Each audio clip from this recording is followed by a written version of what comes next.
What if someone could commit heinous crimes, mock those tasked with stopping them, and still vanish without a trace? Such was the case with the Zodiac Killer, a shadowy figure who left behind cryptic letters that taunted investigators and terrified communities across Northern California. In the late 1960s and early 1970s, this enigmatic murderer claimed responsibility for at least 5 deaths, though hints suggested their victim count was much higher. What set the Zodiac apart wasn't just the brutality of their acts, it was their chilling audacity. They sent taunting messages to newspapers, boasting about their crimes and challenging detectives to decode their puzzles. One infamous cipher, known as the Z-40, remained unsolved for over 50 years, until breakthroughs in cryptography finally cracked part of it in 2020. Yet, even today, no one knows who the Zodiac truly was, or if they're still alive. The letters were more than mere communication. They were performances, carefully crafted to sow fear and confusion. Each message carried fragments of a twisted personality, arrogance, cunning, and perhaps a desire for recognition. Investigators pored over these cryptograms like astronomers deciphering signals from deep space, searching for patterns hidden within chaos. But unlike celestial phenomena, the Zodiac refused to reveal itself fully, leaving only echoes of its presence. As you listen to the gentle hum of cosmic winds tonight, imagine the investigators chasing shadows in the dark. A mystery like this lingers not because it lacks clues, but because it hides its secrets too well. Like a black hole at the edge of consciousness, the Zodiac Killer remains an unresolved void, pulling us inexorably toward questions without answers. And there you have it, the haunting tale of the Zodiac Killer, a cryptic predator whose legacy endures like a ghostly signal from another dimension. But don't worry, we've only just begun. Ahead lie more mysteries, each offering a glimpse into the complexities of justice, morality, and the unknown. Now, let your thoughts drift among the stars or through the fog as we prepare to explore our next enigma. What if you could walk through the dimly lit alleys of 19th century London, knowing that somewhere nearby lurked a killer whose identity would remain unknown for over a century? Such was the reality during the reign of terror brought by Jack the Ripper, a name that still sends shivers down spines today. In the autumn of 1888, the Whitechapel district became the hunting ground for one of history's most notorious figures. Between August and November, this unidentified murderer brutally claimed the lives of at least 5 women, leaving behind scenes so shocking they continue to haunt true crime enthusiasts. His modus operandi involved gruesome mutilations, each crime more horrific than the last. Yet, despite countless investigations and theories, no definitive suspect has ever been identified. The murders occurred against the backdrop of a city teetering between progress and despair. Victorian London was a place of stark contrasts. Opulent mansions stood mere blocks from overcrowded slums, and technological advancements coexisted with rampant poverty and corruption. In this environment, Jack the Ripper thrived, not because he was unstoppable, but because society itself seemed unable to protect its most vulnerable citizens. As you listen to the gentle hum of distant foghorns tonight, imagine yourself walking along those gaslit streets, hearing whispers of dread echo through alleyways. Who was Jack the Ripper? Was he a doctor, skilled with a blade, a midwife, blending seamlessly into the community, or perhaps someone entirely unexpected hiding in plain sight? Over the decades, dozens of suspects have emerged, from respected professionals to opportunistic drifters, but none can be definitively linked to the crimes. Jack the Ripper remains an enduring symbol of mystery, a ghostly presence haunting the annals of criminal history. His legacy transcends us, reminding us how violence can shatter lives and leave communities searching for answers that may never come.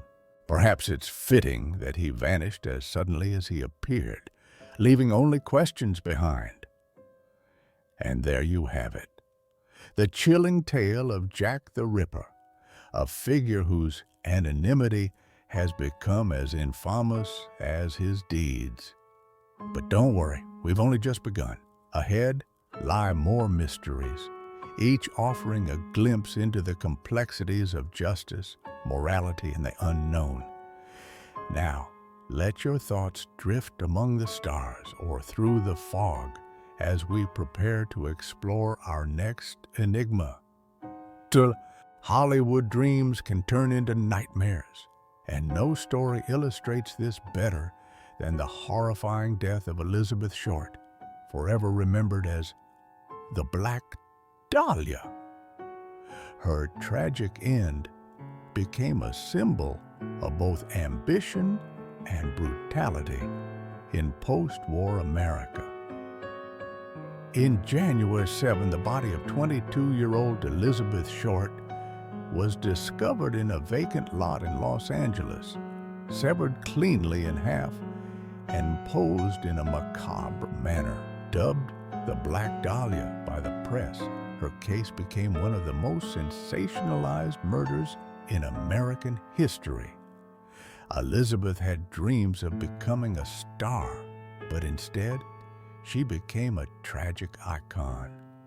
Her death sparked widespread media coverage and countless investigations, yet no arrests were ever made. Over the decades, dozens of suspects emerged, from jealous lovers to opportunistic killers, but none could be definitively linked to the crime. The brutality of the murder shocked the nation, but it was the circumstances surrounding Elizabeth's life that added layers of complexity to the case.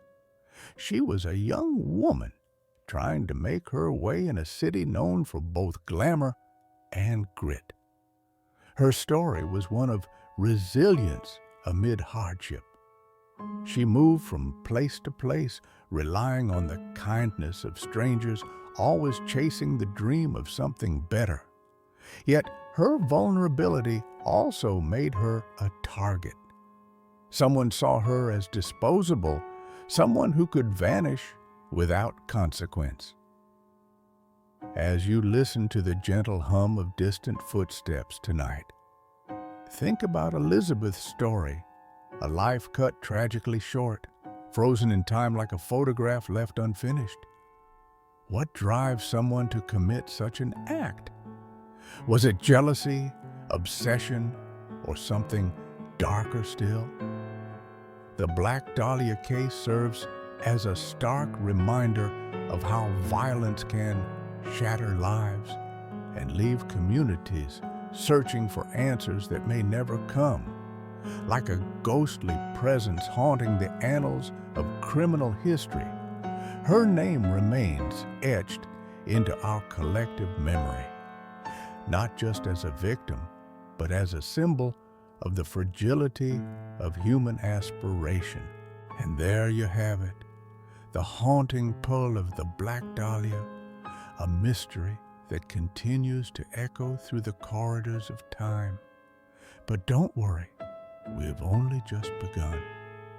Ahead ahead lie more mysteries, each offering a glimpse into the complexities of justice, morality, and the unknown.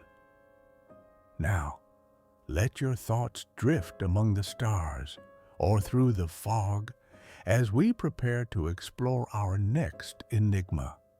What if you ventured into the wilderness seeking adventure only to vanish without a trace and leave behind clues so baffling they spark decades of debate?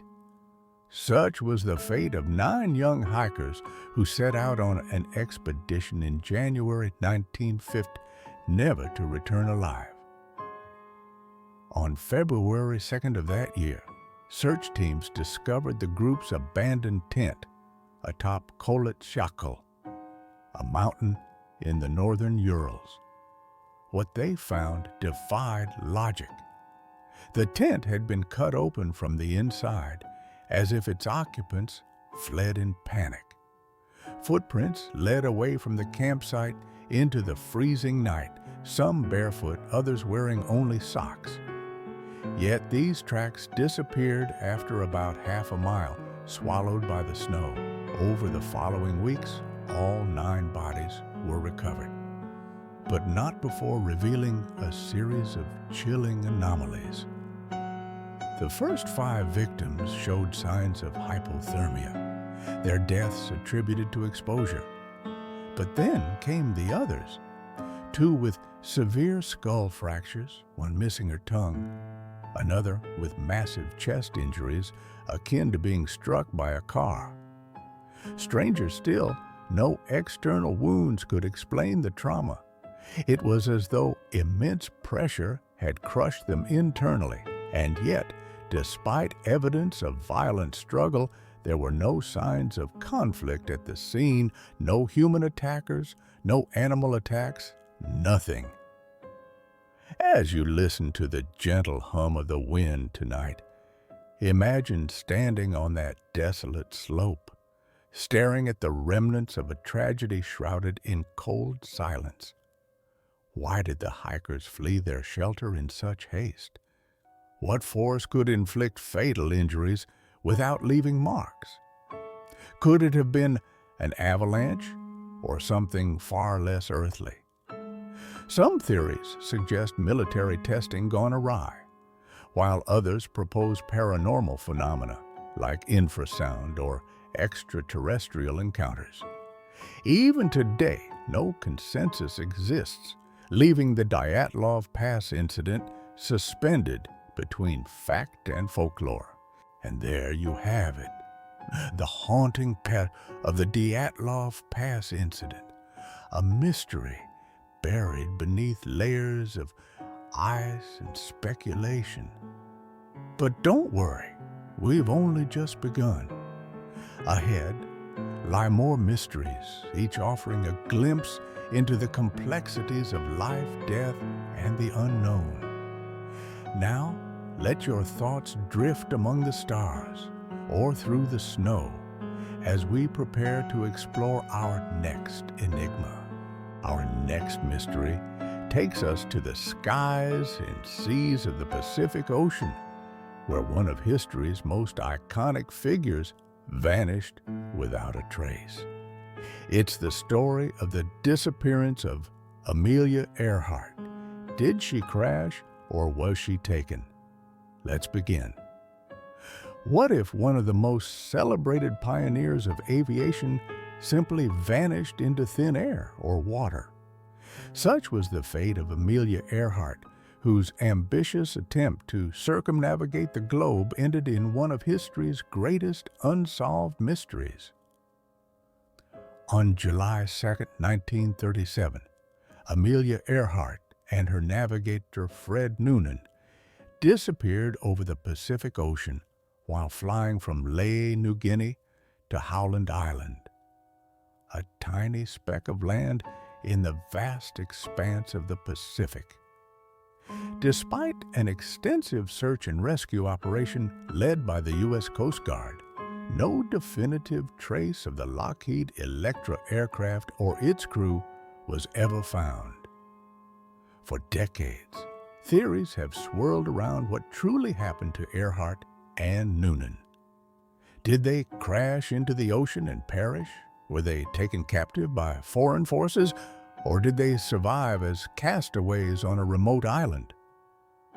The official explanation remains that Earhart ran out of fuel and crashed into the Pacific. However, the lack of wreckage has fueled alternative theories. One prominent hypothesis suggests that Earhart and Noonan landed on Gardner Island, now Nikumaroro, a deserted atoll hundreds of miles off course. Artifacts such as fragments of aluminum, remnants of campfires, and even human bones have been discovered there, sparking speculation that they may have survived for weeks or even months as castaways. Yet, conclusive evidence remains elusive. As you listen to the gentle hum of ocean waves tonight, imagine Amelia's final hours. Picture her squinting the horizon, searching desperately for Howland Island, her radio crackling with static. What must it have felt like to be so close to achieving greatness, yet so far from safety? Some believe she was captured by Japanese forces, accused of espionage due to her proximity to military installations in the Pacific. Others argue that her disappearance was part of a covert government mission. While these theories stretch the bounds of plausibility, they reflect humanity's need to assign meaning to the inexplicable. The disappearance of Amelia Earhart is more than just a tale of adventure gone awry.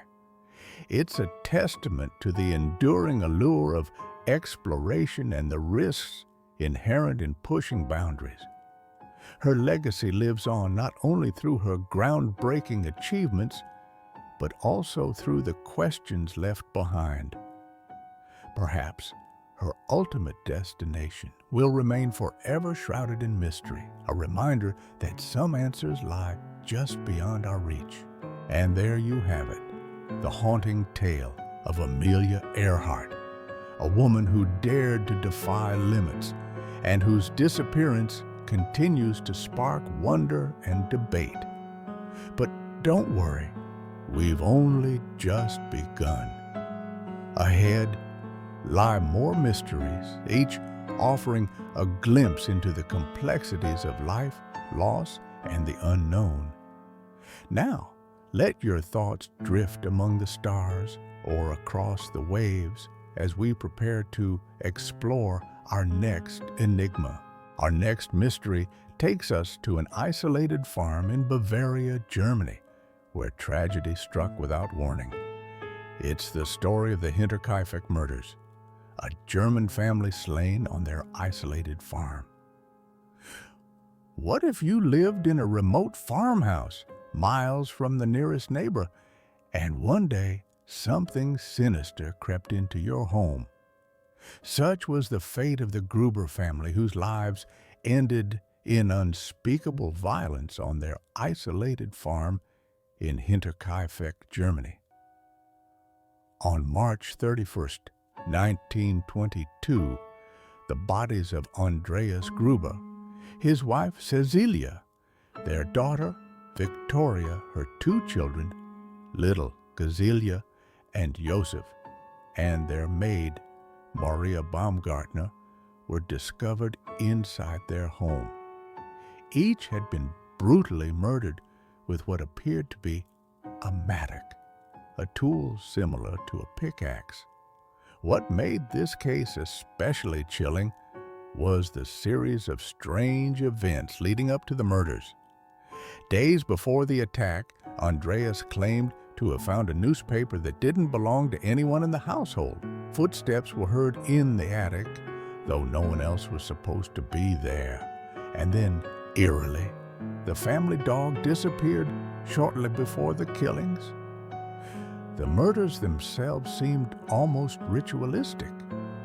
Whoever committed the crime knew the layout of the house intimately, After killing the family, the perpetrator moved their bodies into the barn, possibly to delay discovery. But here's the strangest part. Life on the farm continued as if nothing had happened. Neighbors later reported seeing smoke rising from the chimney and hearing the sound of cattle being fed, even though the entire family lay dead. It wasn't until days later, when neighbors grew suspicious, that authorities finally investigated and uncovered the horrifying truth. As you listen to the gentle hum of the wind tonight, imagine standing outside that lonely farmhouse, surrounded by dense woods and silence. Who could commit such a heinous act, and why?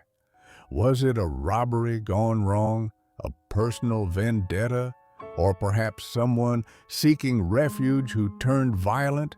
Despite countless investigations and theories over the decades, no definitive answers have emerged. Some speculate that a former employee harbored a grudge. Others suggest darker motives involving jealousy or revenge. Even today, the case remains open, its secrets buried beneath the layers of time and speculation. And there you have it, the haunting tale of the Hinterkaifeck Murders, a tragedy shrouded in eerie coincidences and unanswered questions. But don't worry, we've only just begun. Ahead lie more mysteries, each offering a glimpse into the complexities of life, death, and the unknown. Now, let your thoughts drift among the stars or through the shadows of the forest as we prepare to explore our next enigma. These are stories crafted not just to captivate, but also to soothe, to help you relax, reflect, or even find solace in the quiet moments. Our next mystery, it takes us to the rugged coastline of Bergen, Norway, where a haunting discovery was made decades ago. It's the story of the Isdal Woman, a burned body with a false identity in Norway. Let's begin. What if someone went to great lengths to erase their identity and yet left behind just enough clues to spark endless speculation? Such is the case of the Isdal Woman, whose burned body was discovered in a remote valley in Norway, shrouded in mystery and unanswered questions. On November 29, 1970, hikers stumbled upon a grim scene in the icy wilderness of Isdalen Valley. A woman's charred remains surrounded by melted snow and scorched earth. Her face had been deliberately disfigured, her teeth filed down, and all identifying features destroyed. Nearby, investigators found traces of gasoline used to ignite the fire, as well as empty bottles believed to have contained sleeping pills. Yet, despite these efforts to conceal her identity, the truth refused to stay buried entirely. She carried no identification, but an inventory of her belongings revealed a trail of false names, cryptic notes, and peculiar behaviors that hinted at a life lived on the run. The Isdal Woman, as she came to be known, appeared to have traveled extensively across Europe under various aliases. Hotel registers showed she checked in and out using different passports, often paying in cash and leaving behind little trace of her presence. In her possession were wigs, sunglasses, and other items suggesting she took great care to avoid recognition. But why? Was she fleeing persecution? Engaged in espionage during the height of the Cold War? Or perhaps involved in something far more personal yet equally secretive. As you listen to the gentle hum of ocean waves tonight, imagine standing in that desolate valley, staring at the remnants of a life erased. Who was this woman, and what drove her to such extremes? Some speculate she may have worked as a spy, given the geopolitical tensions of the era. Others suggest she might have been embroiled in illicit activities, or even targeted by those who wished to silence her permanently. Despite extensive investigations, including forensic analysis, handwriting experts, and international inquiries, her true identity remains unknown. One of the most intriguing aspects of the case lies in the coded messages left behind.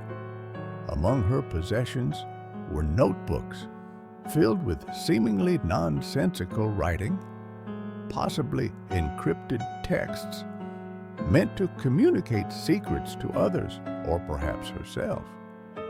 To this day, these writings remain undeciphered, adding another layer of intrigue to an already baffling mystery. The Isdal Woman's death serves as a stark reminder of how easily one can vanish without a trace, leaving behind only fragments of a story too complex to piece together. And there you have it, the haunting tale of the Isdal Woman, a figure whose anonymity has become as mysterious as her demise. But don't worry, we've only just begun. Ahead lie more mysteries, each offering a glimpse into the complexities of life, loss, and the unknown. Now, let your thoughts drift among the stars or through the shadows of the fjords as we prepare to explore our next enigma. Our next mystery takes us to the rugged wilderness of Northern California, where 5 men disappeared without explanation. It's the story of the Yuba County Five. 5 men vanished in the mountains. Only some remains found. Let's begin. What if you set out on a simple road trip with friends, only to vanish into thin air and leave behind nothing but unanswered questions? Such was the fate of the Yuba County Five, whose disappearance remains one of California's most haunting unsolved mysteries. On February 1978, 5 young men, Gary Matthias, Jack Hewitt, Bill Sterling, Ted Weiher, and Bob Rice, set out from Chico, California, bound for a college basketball game over an hour away. None of them ever returned home. Days later, their car was discovered abandoned near a remote forested area in the Sierra Nevada foothills. Inside the vehicle were signs of distress: a crumpled map, mismatched shoes, and prescription medication belonging to Gary Matthias, who suffered from schizophrenia. Despite extensive search efforts, no trace of the men was found until months later. In June 1908, human remains were discovered roughly 13 miles from where the car had been found. Dental records identified the body as Ted Weiher. Investigators noted that he appeared to have survived for weeks before succumbing to starvation and exposure.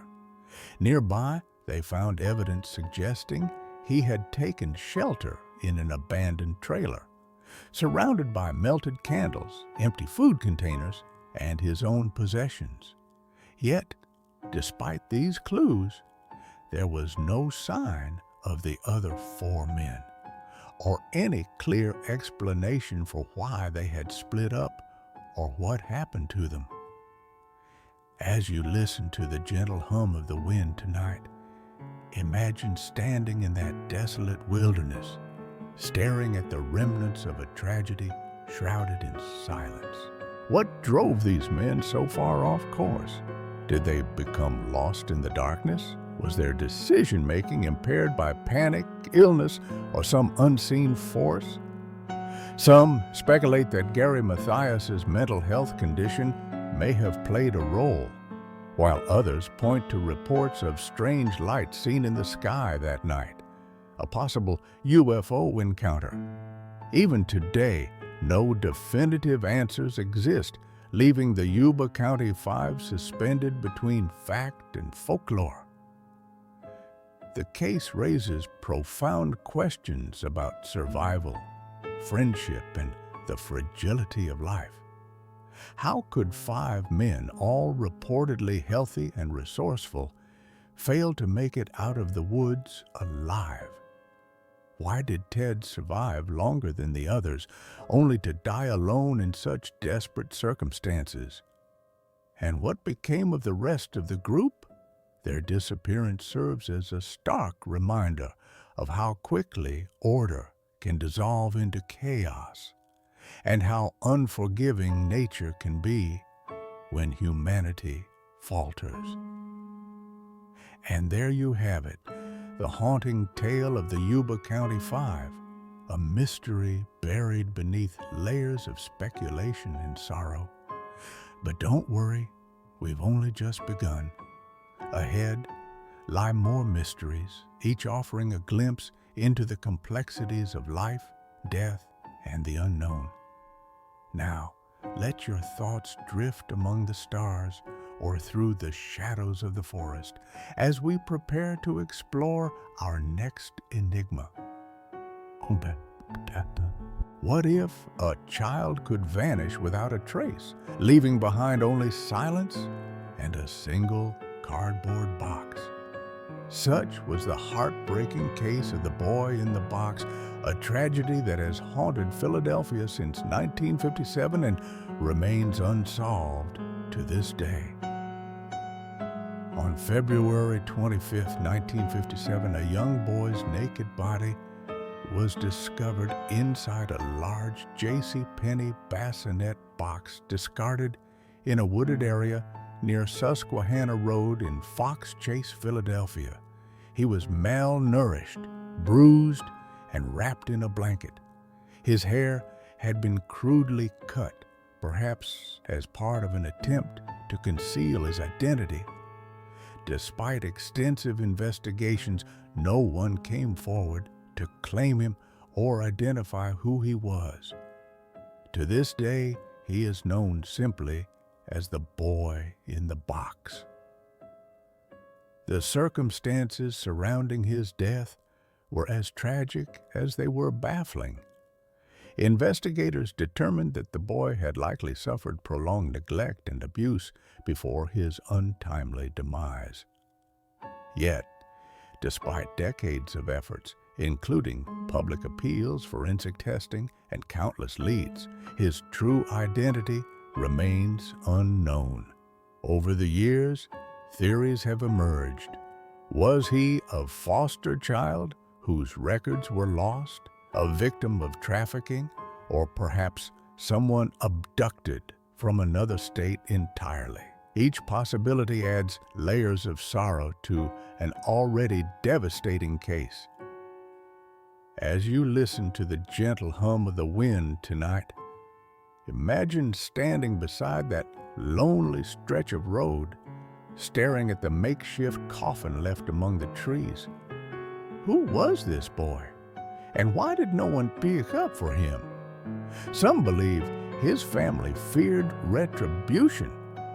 Others suggest he may have been part of an underground network operating outside societal norms.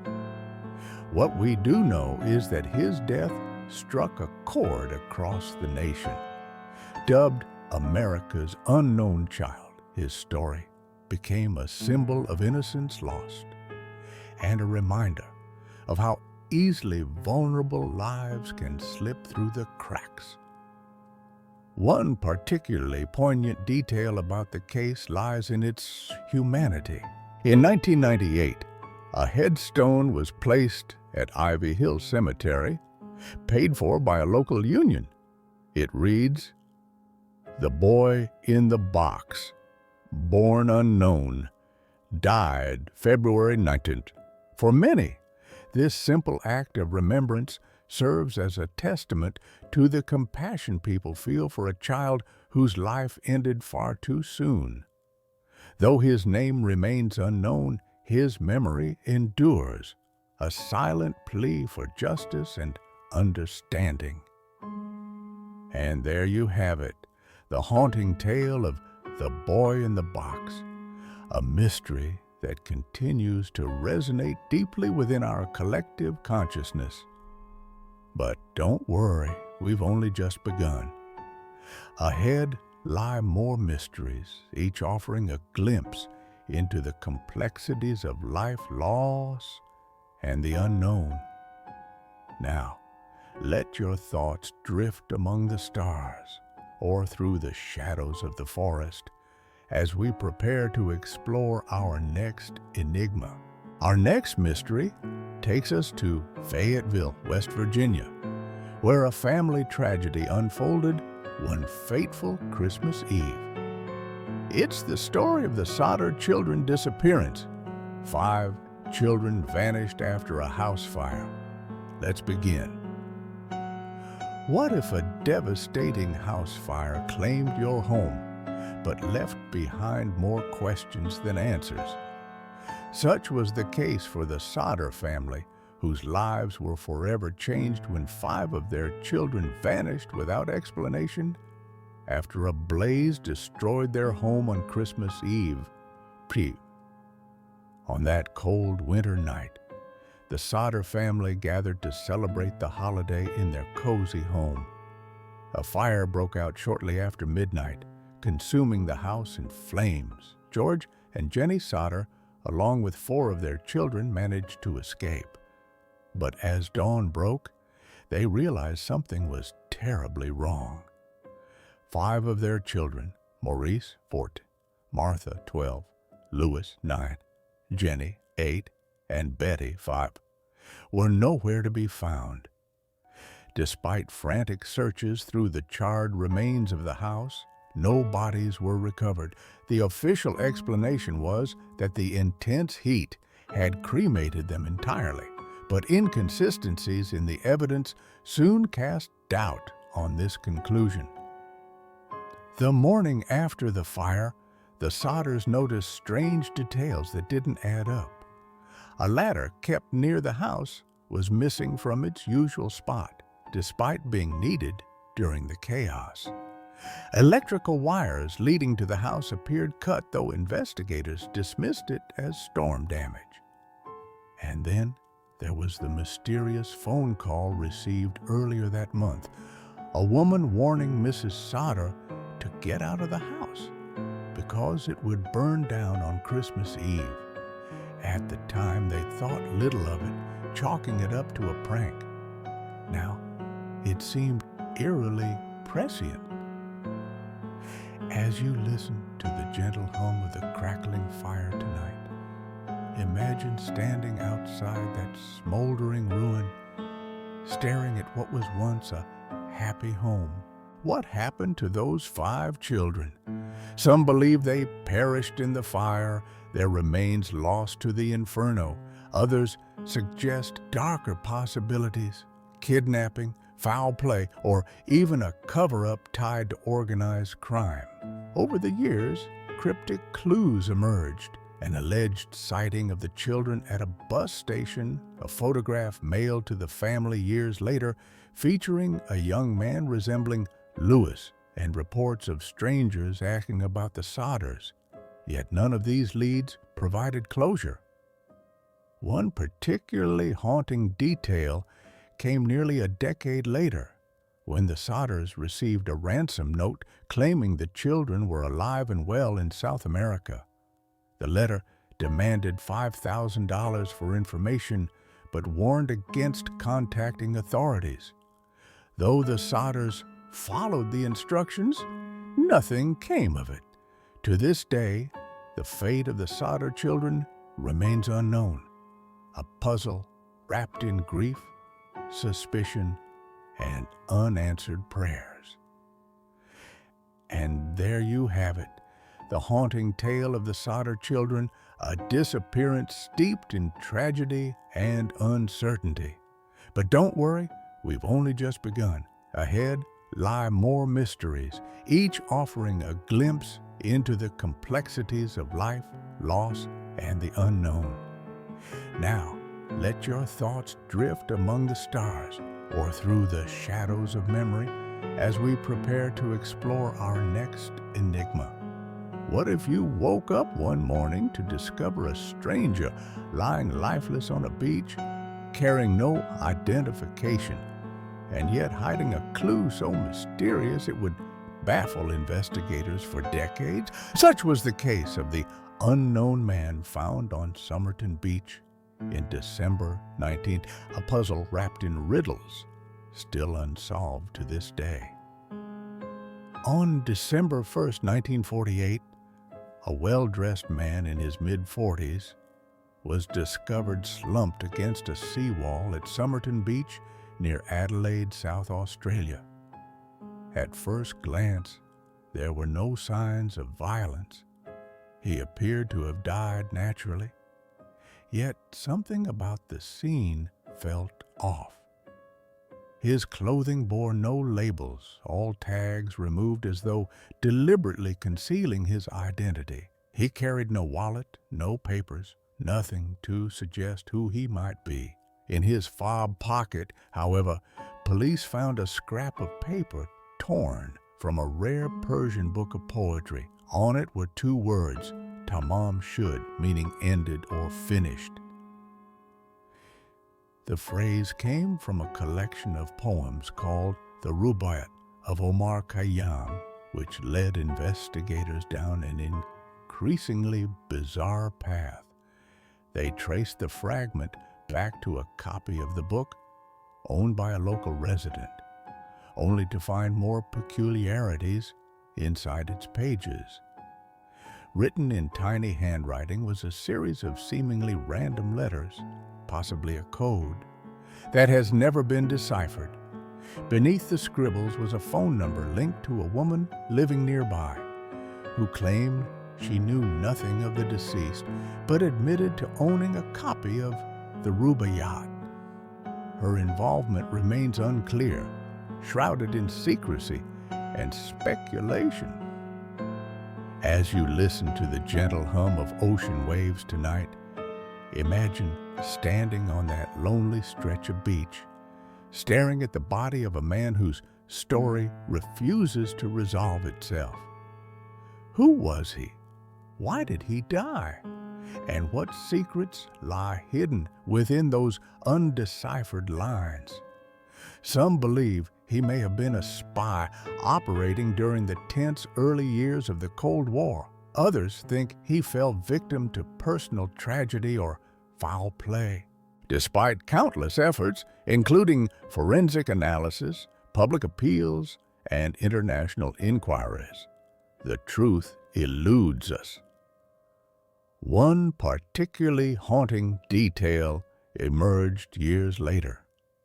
Toxicology reports revealed high levels of poison in the man's system, suggesting he may have ingested something lethal. Was it suicide, murder, or perhaps accidental exposure? Without answers, the possibilities spiral endlessly. Even today, his grave bears no name. He is simply known as the Somerton Man, a figure frozen in time, etched into history as much by absence as presence. And there you have it, the haunting tale of the Tamam Shud Case, a mystery buried beneath layers of silence and symbolism. But don't worry, we've only just begun. Ahead lie more mysteries, each offering a glimpse into the complexities of life, death, and the unknown. Now, let your thoughts drift among the stars or through the shadows of the shore as we prepare to explore our next enigma. Our next mystery takes us to the small town of Villisca, Iowa, where an unspeakable tragedy unfolded one fateful night in 1912. It's the story of the Villisca Axe Murders, an entire family slaughtered in their sleep. Let's begin. What if you went to bed one night, surrounded by the comfort of family, and woke up to discover that everyone had been brutally taken from you? Such was the horrifying reality for the Moore family and their two young house guests, whose lives were cut tragically short in the early hours of June 10th, 19. On that fateful morning, neighbors discovered a scene of unimaginable horror inside the Moore household in Villisca, Iowa. Josiah Moore, his wife Sarah, and their 4 children, Herman, 11, Catherine, 10, Boyd, 7, and Paul, 5, were found dead, along with 2 visiting girls, Lena and Ina Stillinger, aged 12 and 8. All 8 victims had been bludgeoned to death with an axe while they slept. The weapon, a rusty farm implement, was left behind at the scene, smeared with blood and hair. Every door and window in the house had been locked from the inside, leaving investigators baffled as to how the killer entered and exited without detection. The brutality of the crime shocked the nation. Whoever committed the murders showed no mercy, not even sparing the youngest child. Some accounts suggest that blankets were placed over the victims' heads before they were struck, perhaps to shield them from seeing their attacker, or perhaps to spare the assailant the sight of their faces. Adding to the eeriness, a kerosene lamp was found, covered with a skirt, likely used to block out light during the grisly rampage. Despite these chilling details, no definitive suspect was ever identified, and the case remains unsolved to this day. As you listen to the gentle hum of the wind tonight, imagine standing outside that quiet farmhouse, staring into the darkness where a predator once stalked. Who could commit such a heinous act, and why? Was it a random intruder seeking refuge? A disgruntled employee or acquaintance exacting revenge? Or something far darker still? Over the years, numerous theories have emerged, pointing fingers at everyone from traveling salesmen to prominent townsfolk, even tying the crime to a string of similar axe murders across the Midwest. Yet none can be proven conclusively. One particularly haunting aspect of the case lies in its unanswered questions. Why did the killer take such great care to avoid being seen? What drove them to target innocent children alongside adults? And why has the truth remained buried beneath layers of speculation and silence? For decades, paranormal enthusiasts have claimed the house is haunted, reporting eerie phenomena like whispers, footsteps, and ghostly apparitions. Whether fact or folklore, the lingering presence of tragedy seems undeniable, a reminder that some wounds never fully heal. And there you have it, the haunting tale of the Villisca Axe Murders, a tragedy etched into the fabric of American history, yet shrouded in enduring mystery. But don't worry, we've only just begun. Ahead lie more mysteries, each offering a glimpse into the complexities of life, loss, and the unknown. Now, let your thoughts drift among the stars or through the shadows of memory as we prepare to explore our next enigma. Our next mystery takes us to the vast and unpredictable seas, where a ship was discovered adrift with no trace of its crew. It's the story of the Mary Celeste, a ghost ship found with no crew aboard. Let's begin. What if a ship could sail across an ocean without its crew? Its decks empty, its sails tattered, yet still moving forward as though guided by unseen hands. Such was the eerie discovery of the Mary Celeste, one of maritime history's most enduring mysteries.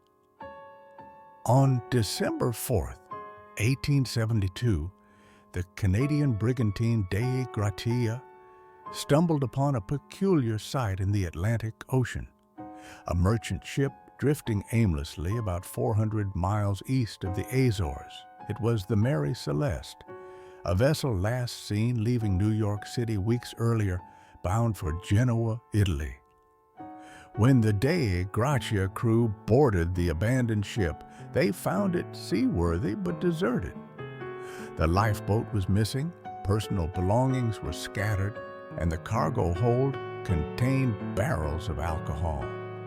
But there was no sign of Captain Benjamin Briggs, his wife Sarah, their 2-year-old daughter Sophia, or the 7 crew members who had set sail with them. The scene aboard the Mary Celeste raised more questions than answers. Why would a seasoned captain abandon a perfectly intact ship in open waters? There were no signs of struggle, mutiny, or fire. The navigation instruments remained functional, and the ship's logbook ended abruptly 9 days before its discovery. Most baffling of all, the lifeboat appeared to have been launched deliberately. But why? And where did everyone go? As you listen to the gentle hum of ocean waves tonight, imagine standing on the deck of that ghostly ship, staring at the remnants of lives interrupted. Some theories suggest piracy or foul play, yet no evidence supports such claims. Others propose natural disasters like storms or rogue waves, but the ship showed no significant damage. One particularly haunting possibility involves the cargo itself. Nearly 101 barrels of industrial alcohol destined for Italy. Could vapors from leaking barrels have caused panic among the crew, leading them to flee prematurely? If so, what happened after they took to the lifeboat? One detail adds a chilling layer to the mystery. The fate of those aboard remains unknown. Despite extensive searches along shipping routes and coastal areas, neither bodies nor wreckage from the lifeboat were ever recovered. The Mary Celeste continued her voyage under new ownership, but misfortune seemed to follow her. She changed hands multiple times, endured accidents, and eventually met a grim end, beached and broken apart off the coast of Haiti in 1885. Yet her legacy endures, a ghost ship forever etched in maritime lore. And there you have it, the haunting tale of the Mary Celeste, a vessel whose silence speaks louder than words. But don't worry, we've only just begun. Ahead lie more mysteries, each offering a glimpse into the complexities of life, loss, and the unknown. Now, let your thoughts drift among the stars or through the shadows of the sea as we prepare to explore our next enigma. What if the peaceful solitude of a beach became the haunting backdrop for one of America's most chilling unsolved cases? Such was the reality along Ocean Parkway on Long Island, where the remains of multiple victims were discovered, each raising more questions than answers. In December 2010, police searching for missing escort Shannon Gilbert stumbled upon a horrifying scene near Gilgo Beach. Buried in dense brush just off the roadway, they found the first set of human remains. Over the following months, additional bodies were uncovered, 10 in total, all within close proximity to one another. The victims included sex workers, hitchhikers, and others whose lives had intersected with danger, yet no clear connection between them emerged. Despite extensive investigations, the person or people responsible remain at large. The discovery sent shockwaves through the community and drew national attention. Among the victims was Melissa Barthélemy, whose sister had long suspected foul play after Melissa vanished years earlier. Another victim, Megan Waterman, was identified thanks to dental records. Her family left devastated by grief and unanswered questions. What tied these individuals together? Why were their remains dumped so deliberately along this stretch of road? And who could commit such heinous acts without leaving behind a trace? As you listen to the gentle hum of ocean waves tonight, imagine standing on that desolate shoreline, staring into the darkness where secrets seem buried beneath layers of sand and scrub. Investigators have pursued countless leads over the years, from DNA evidence to potential suspects, but none have yielded conclusive results. Some believe the killer may be a single individual preying on vulnerable targets, while others suggest a network of criminals operating in tandem. There's also speculation that Shannon Gilbert, whose body was found miles away under different circumstances, may represent a separate case entirely. One particularly haunting detail lies in the methodical placement of the remains. Many were wrapped in burlap sacks or concealed in ways that suggested forethought and planning. Whoever committed these crimes knew how to avoid detection, at least initially. Yet, as time passed, new clues emerged. A belt buckle linked to one victim, traces of fabric consistent across multiple sites, and even reports of strange vehicles seen in the area around the time of the disappearances. Still, the puzzle refuses to come together completely. And there you have it, the haunting tale of the Long Island serial killer, a mystery etched into the sands of an otherwise serene coastline. But don't worry, we've only just begun. Ahead lie more mysteries, each offering a glimpse into the complexities of life, loss, and the unknown. Now, let your thoughts drift among the stars or through the shadows of the shore as we prepare to explore our next enigma. Our next mystery takes us to Stockholm, Sweden, where a chilling discovery shocked a nation. It's the story of the Atlas vampire, a murder victim found drained of blood in Sweden.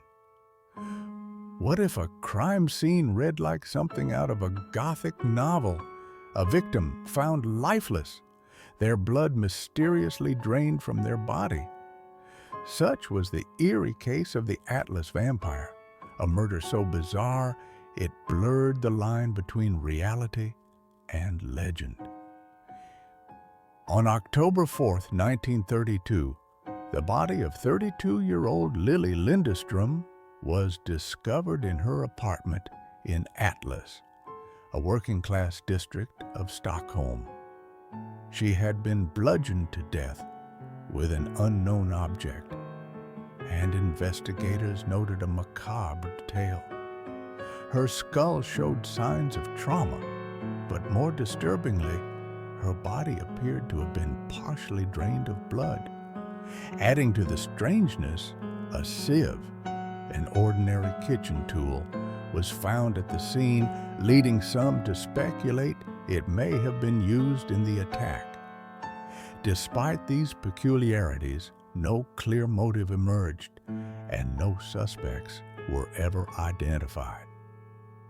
The circumstances surrounding Lily's death only grew stranger as the investigation unfolded. Neighbors reported hearing loud noises coming from her apartment days before the discovery, yet no one intervened. When police finally entered the flat, they found no signs of forced entry, suggesting that Lily knew her attacker, or perhaps invited them inside. Investigators also learned that Lily had recently purchased condoms shortly before her death, hinting at the possibility of a romantic encounter gone horribly wrong. Yet, despite all efforts, the identity of the perpetrator remained elusive.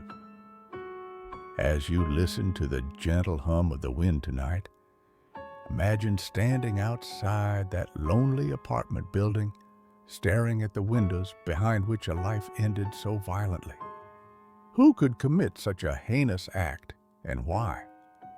Some believe the killer may have harbored a fascination with vampirism, given the unusual method of draining blood. Others suggest more mundane explanations, such as robbery or personal vendettas. But none of these theories fully account for the unsettling nature of the crime. Even today, the case remains unsolved, its secrets buried beneath layers of time and speculation. One particularly haunting aspect of the case lies in its unanswered questions. Why would someone use a sieve, a seemingly innocuous household item, as part of a brutal murder? What drove the killer to target Lily specifically? And how did they manage to leave so little trace of themselves behind?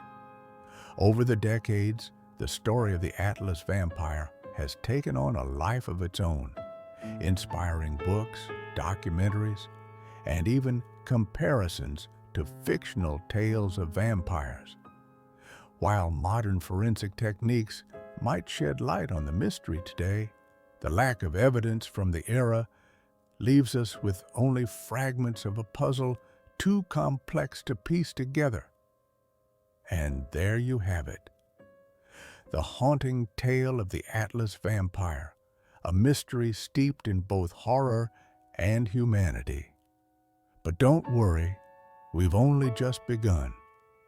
Ahead lie more mysteries, each offering a glimpse into the complexities of life, loss, and the unknown. Now, let your thoughts drift among the stars or through the shadows of memory as we prepare to explore our next enigma. Our next mystery takes us to the remote stretches of British Columbia, Canada, where a dark shadow looms over one of the country's most infamous highways.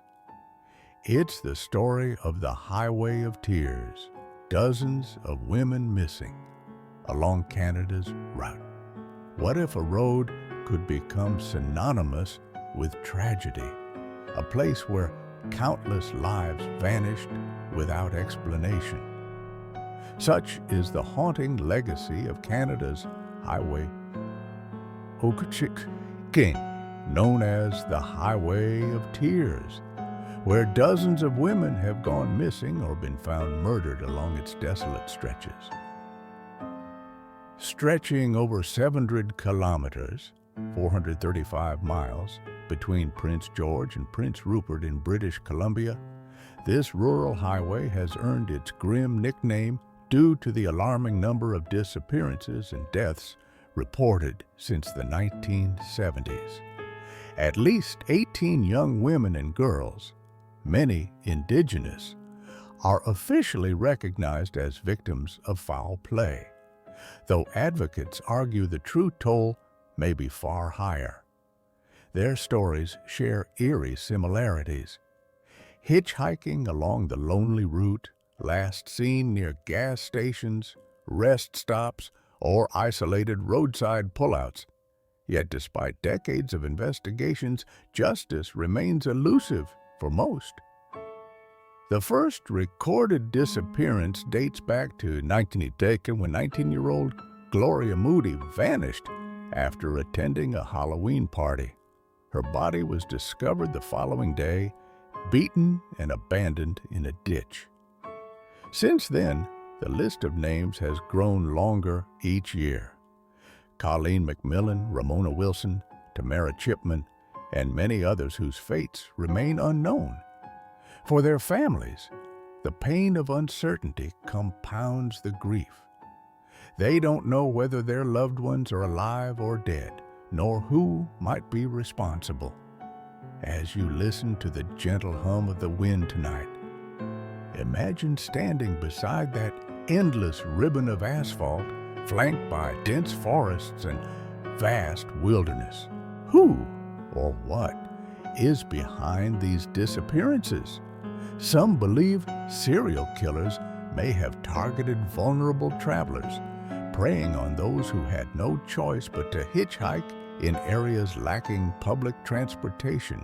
Others point to systemic issues like poverty, racism, and inadequate resources for indigenous communities, which leave women disproportionately at risk. Still, there are whispers of stranger theories, phantom truckers, cult activity, or even supernatural forces lurking in the woods. One particularly heartbreaking aspect of the case lies in the lack of closure. Families have waited years, even decades, for answers that never come. In some instances, DNA evidence has identified human remains, offering a measure of peace. But for every breakthrough, countless questions remain unanswered. Advocacy groups like Highway of Tears Initiative have worked tirelessly to raise awareness, demanding better infrastructure, increased police presence, and support for affected families. Yet progress feels painfully slow, leaving wounds unhealed and voices unheard. And there you have it, the haunting tale of the Highway of Tears, a tragedy etched into the landscape of British Columbia, yet shrouded in enduring mystery. But don't worry, we've only just begun. Ahead lie more mysteries, each offering a glimpse into the complexities of life, loss, and the unknown. Now, let your thoughts drift among the stars or through the shadows of memory as we prepare to explore our next enigma. What if a murderer could strike fear into an entire city, not just through violence, but through sheer audacity? Such was the case with the Axeman of New Orleans, a mysterious figure who left a trail of bloodshed across the Crescent City during the early 20th century. Between May 1918 and October 1999, a series of brutal attacks shook New Orleans. The Axeman, as he came to be known, targeted Italian-American families, breaking into their homes at night and attacking them with an axe. His method was chillingly consistent. He would use a chisel to pry open doors, then strike his victims as they slept. Some survived, bearing scars both physical and emotional. Others were not so fortunate. Yet, despite the carnage, no clear motive emerged. Was it robbery, revenge, or something far darker? One of the most bizarre aspects of the Axeman's reign of terror came in March 1909 when a letter purportedly written by the killer appeared in the New Orleans Times-Picayune. Signed the Axeman, the letter was part confession, part threat, and entirely unsettling. In it, the writer declared himself very fond of jazz and issued a chilling ultimatum. On the night of March 19th, anyone who played jazz loudly in their home would be spared. Those who did not, however, risked becoming his next victim. That evening, the city erupted in music as terrified residents sought to appease the unknown assailant. Remarkably, no murders occurred that night, but the Axeman soon resumed his spree. As you listen to the gentle hum of jazz tonight, imagine standing on those dimly lit streets, hearing the muffled notes of pianos and trumpets drifting through open windows. Who was this man, and why did he choose such a peculiar way to communicate? Some speculated he was a disgruntled musician, lashing out against society. Others believed him to be a supernatural entity, haunting the city like a vengeful spirit. Despite numerous investigations, no definitive suspect was ever identified. Even today, the Axeman remains one of America's most infamous unsolved cases, a ghostly presence lingering in the annals of true crime. The Axeman's legacy endures not only because of the brutality of his crimes, but because of the cultural impact they had on New Orleans. His love for jazz adds a surreal twist to an already macabre tale, blurring the lines between art and horror. To this day, historians and enthusiasts debate whether the Axeman was a real person or a figment of collective hysteria, a phantom born of fear and folklore. Regardless of the truth, his story serves as a reminder of how easily chaos can intrude upon beauty, leaving behind questions that may never be answered. And there you have it, the haunting tale of the Axeman of New Orleans, a mystery steeped in both melody and menace. But don't worry, we've only just begun. Ahead lie more mysteries, each offering a glimpse into the complexities of life, loss, and the unknown. Now, let your thoughts drift among the stars or through the shadows of memory as we prepare to explore our next enigma. Our next mystery takes us to Oakland County, Michigan, where a shadowy figure terrorized families and left behind unanswered questions. It's the story of the Oakland County Child Killer, a mysterious predator targeting children. What if the safety of your community was shattered by a predator who struck without warning, targeting the most vulnerable among us? Such was the reality in Oakland County, Michigan during the winter of 1906 to 1977, when at least 4 children were abducted, held captive, and murdered by an unknown assailant. The first victim was 12-year-old Mark Stebbins, who vanished on February 15, 1906, after leaving his home in Ferndale. His body was discovered 4 days later in Southfield, miles from where he disappeared. Over the following months, 3 more children, Jill Robinson, 12, Christina Mihalik, 10, and Timothy King, met similarly tragic fates. Each child was taken from public places, seemingly at random, and subjected to unimaginable horrors before being killed. The killer's methodical approach, abducting victims, holding them for extended periods, and then releasing their bodies near populated areas, left investigators baffled and terrified the local population. The case sent shockwaves through Oakland County as parents feared for the safety of their children. Despite extensive searches, roadblocks, and media appeals, no suspect was apprehended. What made these crimes especially chilling was the apparent randomness of the abductions.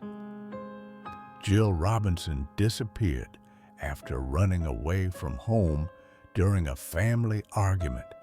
Christine Mihalik was last seen entering a drugstore. Timothy King vanished after leaving a local restaurant. Their lives intersected only in death, united by the same cruel fate. As you listen to the gentle hum of the wind tonight, imagine standing in those quiet neighborhoods, staring into the darkness where innocence was stolen. Who could commit such unspeakable acts, and why? Some believe the killer may have been motivated by a twisted desire for control, keeping their young victims alive for days before ending their lives. Others suggest the possibility of multiple perpetrators working together, given the geographic scope of the crimes. Yet none of these theories fully explain how someone could evade capture despite widespread manhunts and decades of investigation. One particularly haunting detail emerged in the aftermath of Timothy King's death. Investigators found traces of his favorite brand of candy in his pocket, placed there deliberately by his killer, a final taunting gesture. Decades later, advances in forensic science identified fingerprints on evidence linked to the case, reigniting hope that justice might one day be served. But as of now, the identity of the Oakland County Child Killer remains unknown, a specter haunting the memories of a generation. And there you have it, the haunting tale of the Oakland County Child Killer, a tragedy etched into the fabric of a community, yet shrouded in enduring mystery. But don't worry, we've only just begun. Ahead lie more mysteries, each offering a glimpse into the complexities of life, loss, and the unknown. Now, let your thoughts drift among the stars or through the shadows of memory as we prepare to explore our next enigma. Our next mystery takes us to the border towns of Texarkana, Texas, and Arkansas, where a masked killer struck fear into the hearts of young couples during the spring of 1940. It's the story of the Texarkana Moonlight Murders, a masked killer who terrorized the couples. What if a shadowy figure could emerge from the darkness, strike without warning, and vanish just as quickly? Such was the terror unleashed by the Texarkana Phantom, a masked assailant who preyed on lovers parked along secluded roads and left behind a trail of unanswered questions.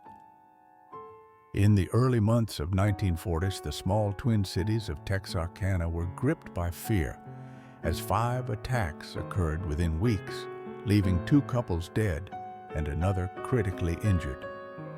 The first victims were Jimmy Hollis and Mary Larry, attacked on February 22nd while parked near a rural road. Though they survived, their harrowing account set the stage for what would become a reign of terror.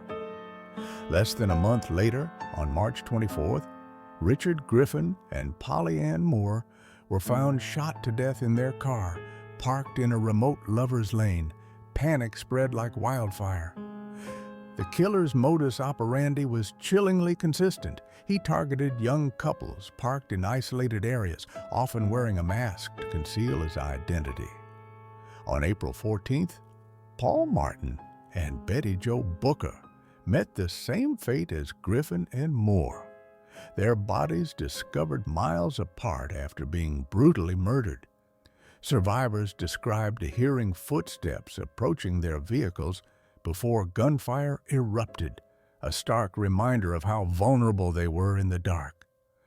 Despite an intense manhunt involving local law enforcement and the FBI, the Phantom remained elusive, striking again on May 3rd when he killed Virgil Starks inside his own home, firing through a window as Starks sat reading the newspaper. As you listen to the gentle hum of the wind tonight, imagine standing on those lonely back roads, staring into the blackness where danger lurked unseen. Who was this masked predator, and why did he choose these victims? Some believed him to be a local resident familiar with the area's hidden spots. Others speculated he might have been a drifter passing through town. Rumors swirled about everything from revenge killings to occult rituals, but none could explain the randomness of his targets or the brutality of his methods. One particularly haunting detail emerged from survivor testimonies. The killer seemed to take pleasure in instilling fear. In one instance, a couple reported seeing headlights approach their vehicle only for the lights to disappear suddenly, leaving them paralyzed with dread. When investigators combed the scenes of the crimes, they found little evidence beyond shell casings and tire tracks. Even today, no definitive suspect has been identified, though theories abound.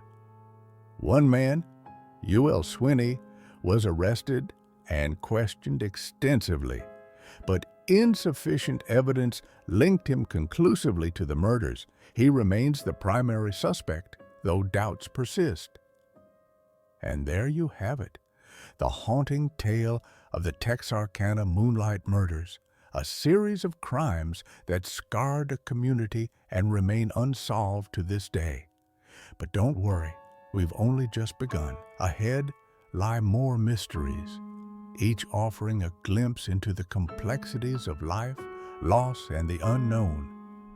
Now, let your thoughts drift among the stars or through the shadows of memory as we prepare to explore our next enigma. What if you lived in one of the most isolated places on Earth, and then one day everyone around you simply disappeared?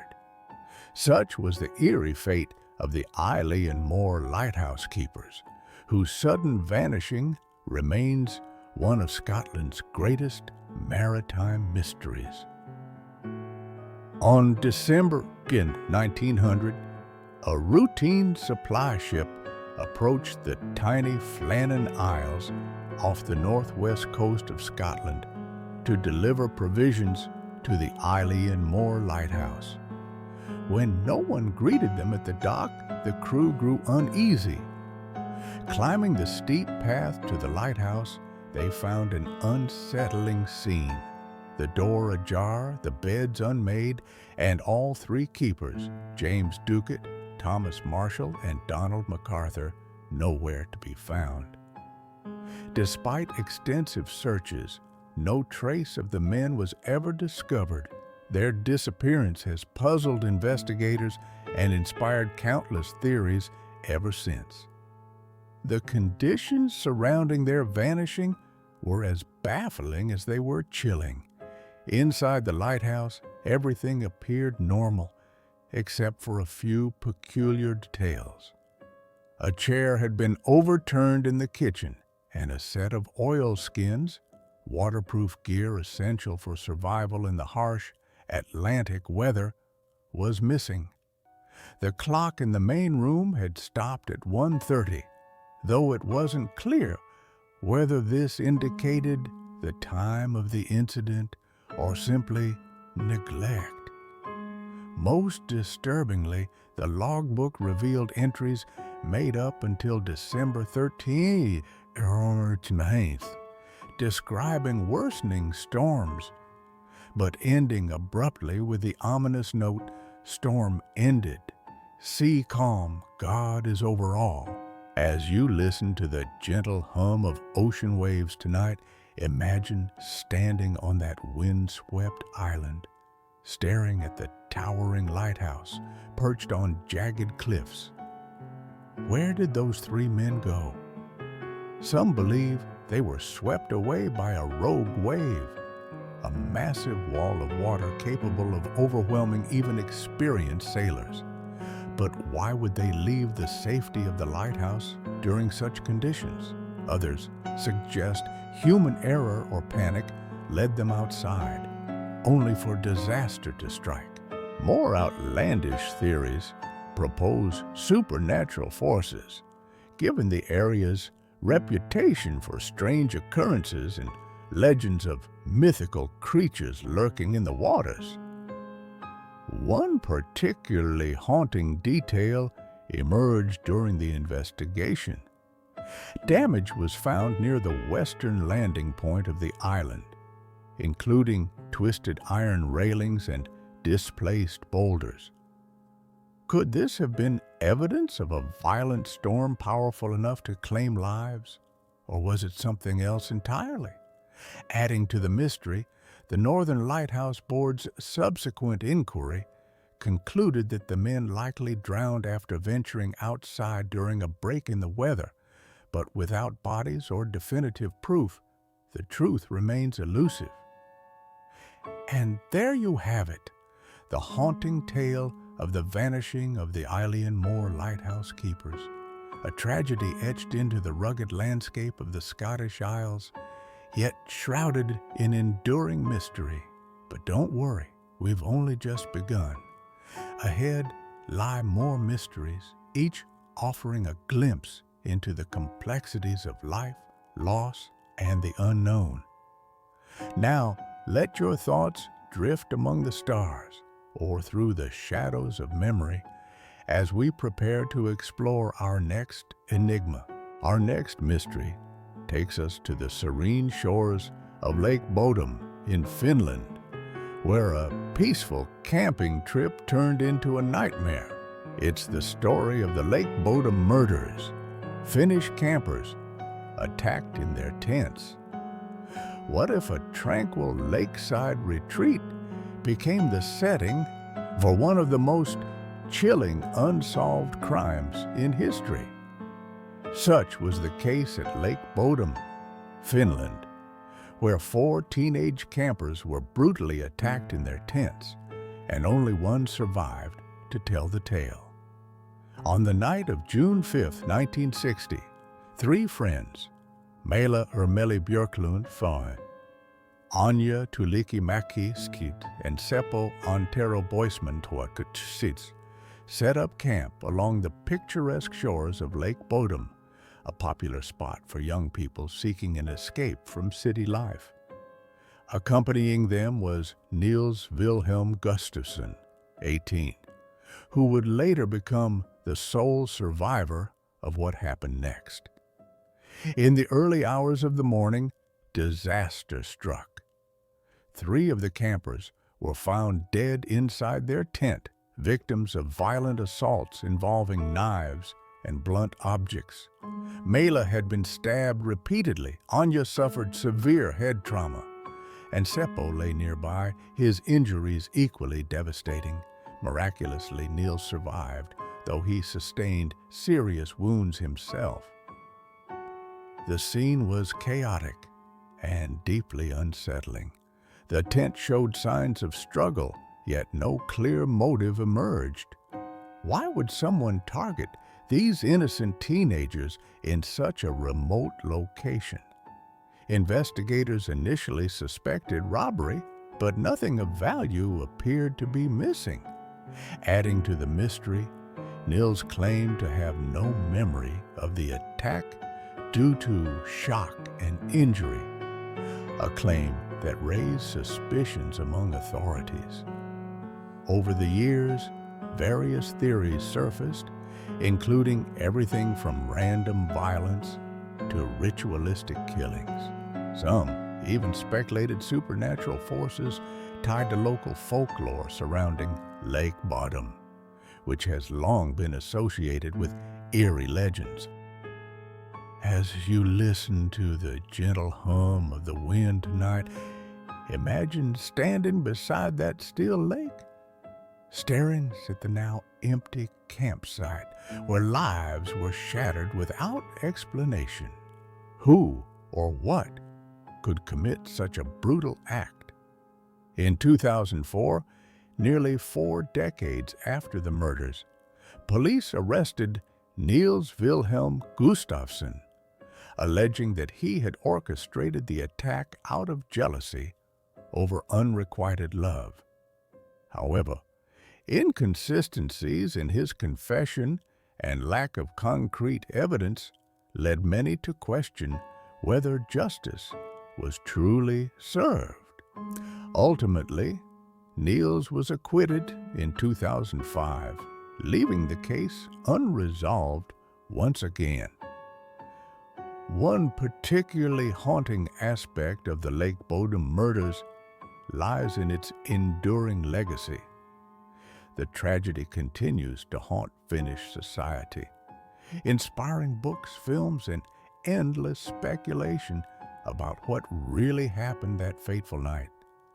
Was it a crime of passion, a random act of madness, or something far darker lurking beneath the surface? Despite advances in forensic science and renewed interest in cold cases, the truth remains buried beneath layers of time and conjecture, a reminder that some questions may never be answered. And there you have it, the haunting tale of the Lake Bodom murders, a tragedy etched into the fabric of Finnish history, yet shrouded in enduring mystery. But don't worry, we've only just begun. Ahead lie more mysteries, each offering a glimpse into the complexities of life, loss, and the unknown. Now, let your thoughts drift among the stars or through the shadows of memory as we prepare to explore our next enigma. What if a series of accidental drownings wasn't so accidental after all? What if they were the work of a single predator leaving behind a cryptic calling card, a smiley face symbol etched into nearby surfaces? Such is the unsettling premise of the Smiley Face Killer Theory, a hypothesis that has sparked debate among investigators, families, and true crime enthusiasts alike. Since the late 1990s, over 4 dozen young men have been found dead in bodies of water across more than 10 U.S. states, from Minnesota to New York. Many of these victims were college students or young professionals who had gone out for a night of fun only to vanish without explanation. Their bodies were later recovered from rivers, lakes, and canals, often miles downstream from where they were last seen alive.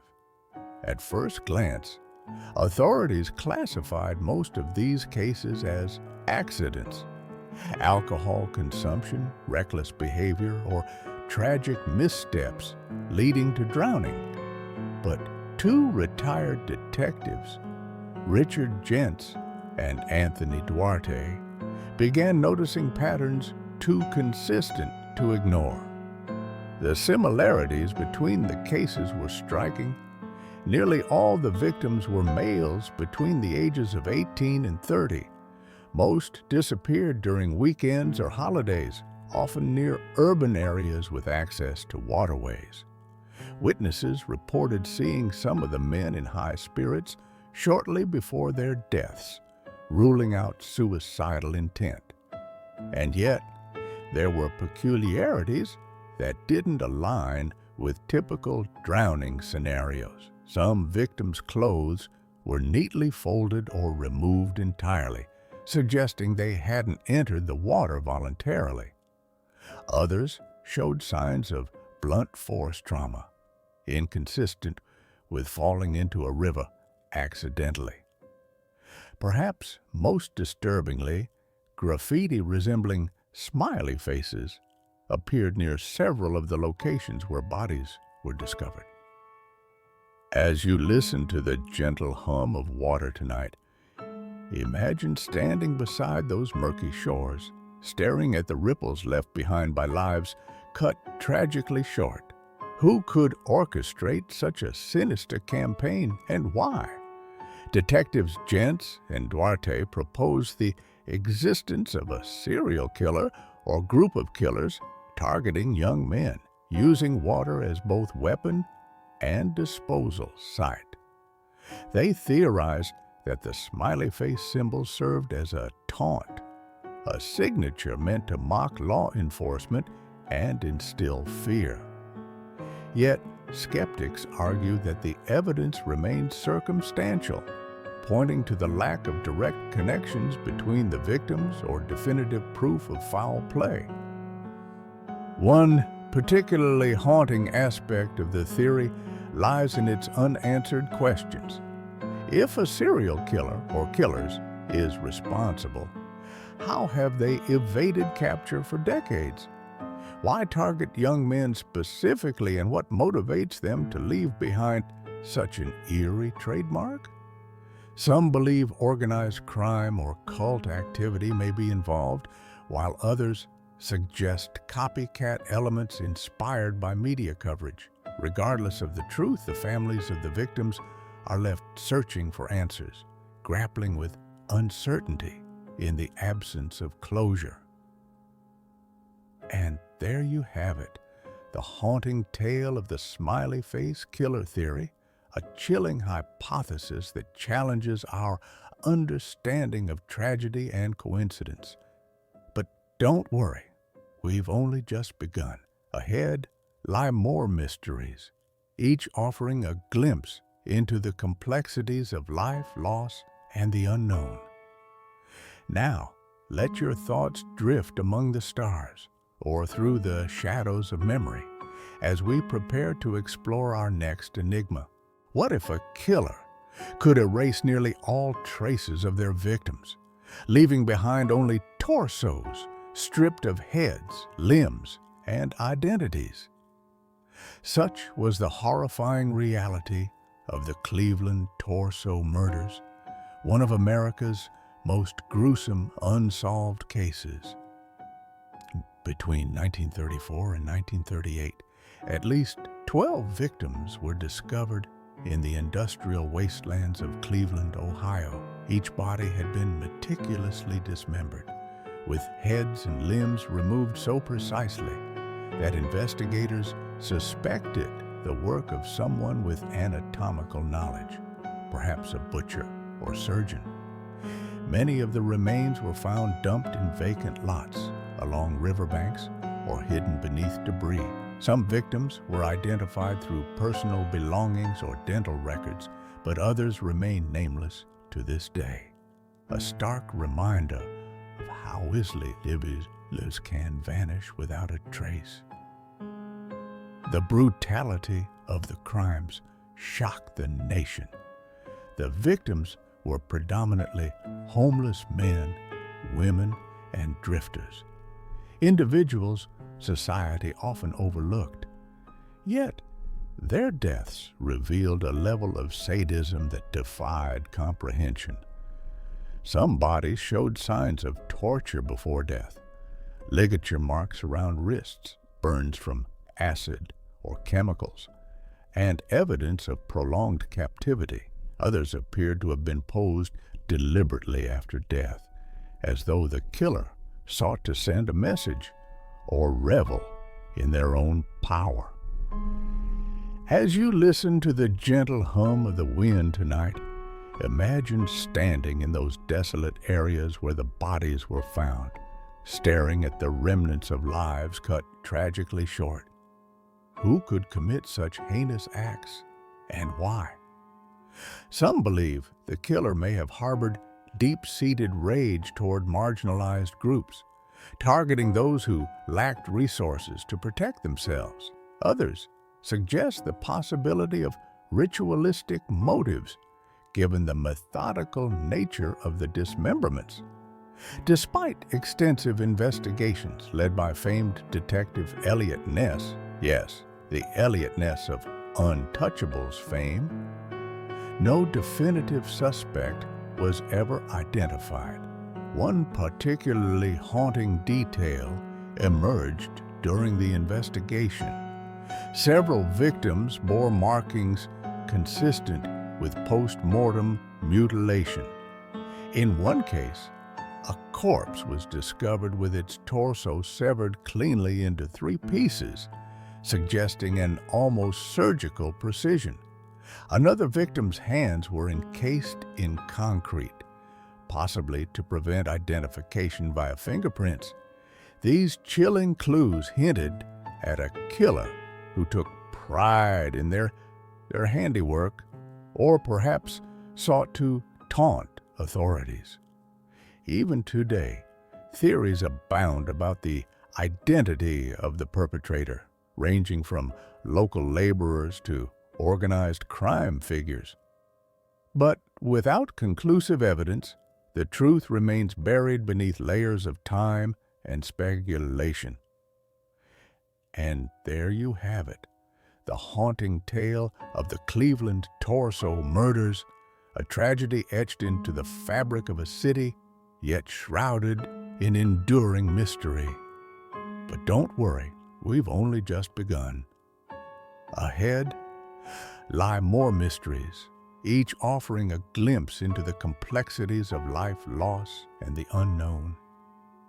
Now, let your thoughts drift among the stars or through the shadows of memory as we prepare to explore our next enigma. What if a child's life ended in tragedy within the walls of her own home and left behind more questions than answers? Such was the heartbreaking case of JonBenét Ramsey, a 6-year-old beauty queen whose murder remains one of America's most infamous unsolved crimes. On December 26, 1996, the Ramsey family awoke to a horrifying discovery. JonBenét's mother, Patsy, found a ransom note demanding $118,000 for the safe return of her daughter. Hours later, JonBenét's body was discovered in the basement of their Boulder home. She had been strangled, and evidence suggested she may have suffered a head injury prior to her death. The scene was chaotic, the circumstances bizarre, and despite decades of investigation, no one has ever been convicted of her murder. The details surrounding JonBenét's death only deepened the mystery. The ransom note, written with paper and a pen from the Ramsey household, appeared staged, a clue that raised suspicions about the involvement of someone close to the family, yet no definitive proof emerged to implicate anyone directly. Over the years, investigators focused on various theories. Was it an intruder who slipped into the house unnoticed? A family member entangled in a web of dysfunction? Or perhaps someone connected to JonBenét's pageant world seeking revenge or attention? As you listen to the gentle hum of the piano tonight, imagine standing in that quiet Colorado home, staring at the remnants of a life cut tragically short. Who could commit such a heinous act against a child, and why? Some believe the killer may have harbored jealousy or resentment toward JonBenét's success in the pageant circuit. Others suggest the possibility of a burglary gone wrong, though no valuables were taken from the home. Despite advances in DNA technology, critical evidence, such as unidentified genetic material found on JonBenét's clothing, has failed to deliver closure. One particularly haunting aspect of the case lies in its unanswered questions. Why would someone target a 6-year-old girl? What motivated the creation of the elaborate ransom note, only to leave her body in the same house hours later? And how did the perpetrator manage to evade detection despite extensive searches and media coverage? For the Ramsey family, the grief of losing JonBenét was compounded by public scrutiny and accusations that plagued them for years, even today.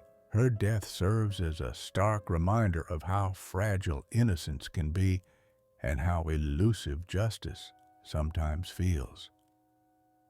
And there you have it, the haunting tale of the murder of JonBenét Ramsey, a tragedy etched into the fabric of American culture, yet shrouded in enduring mystery.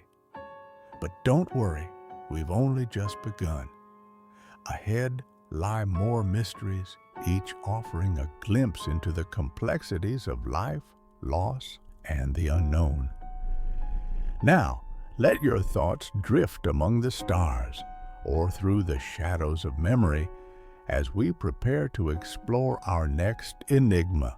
Our next mystery takes us to the skies above the Pacific Northwest, where one man pulled off the only unsolved skyjacking in history. It's the story of the D.B. Cooper heist, the only unsolved skyjacking in history. Let's begin.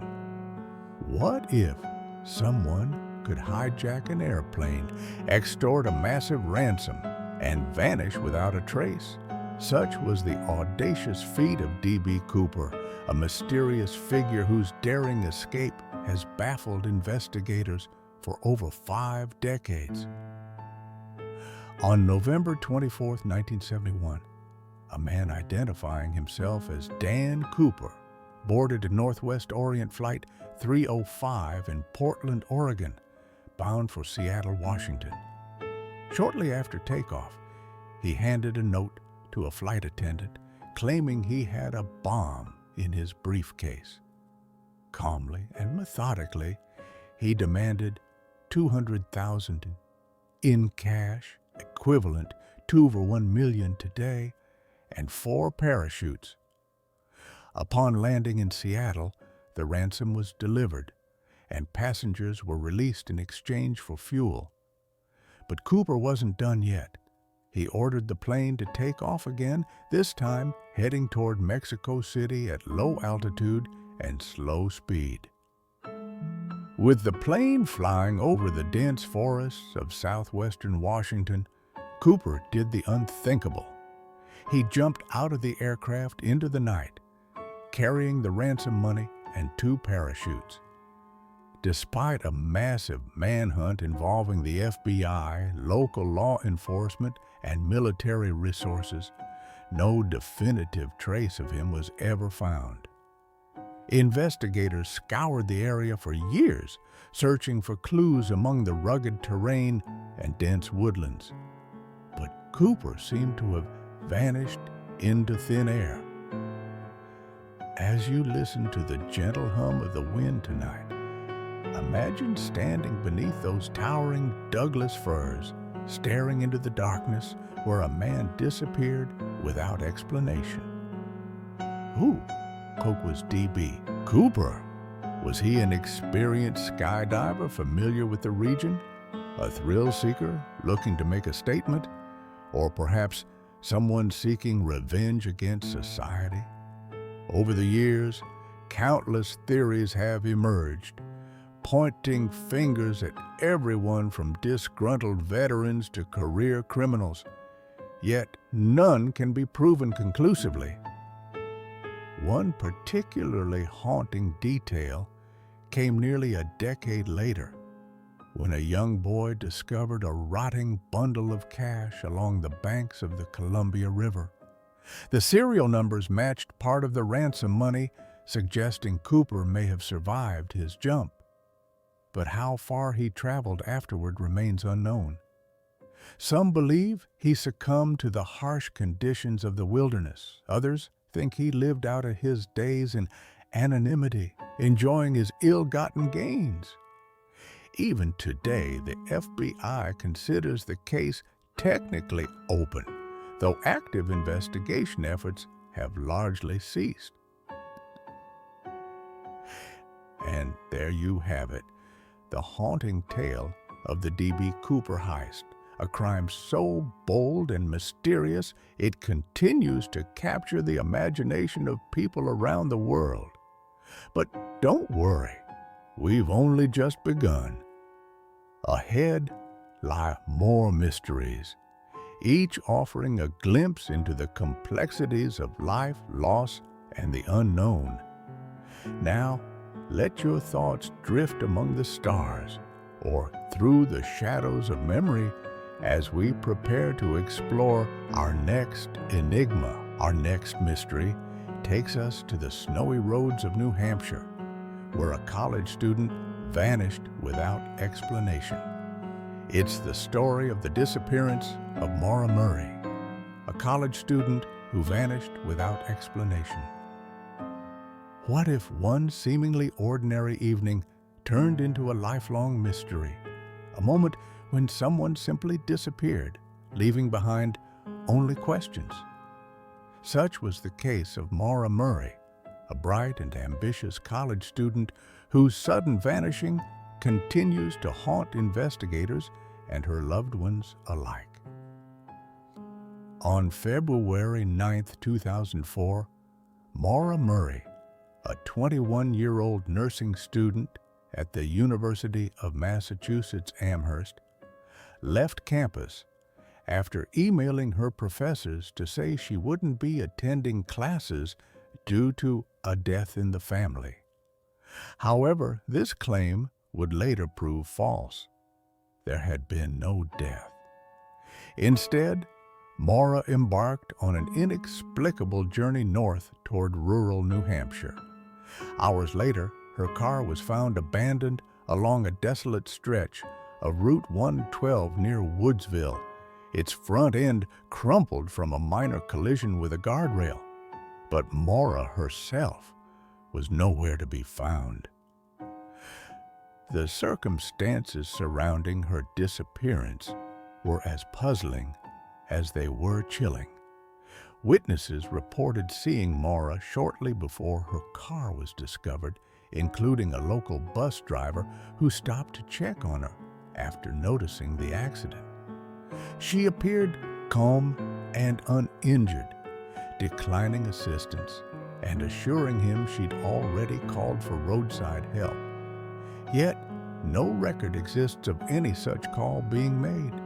Her cell phone records revealed activity up until moments before her disappearance, but the trail went cold shortly afterward.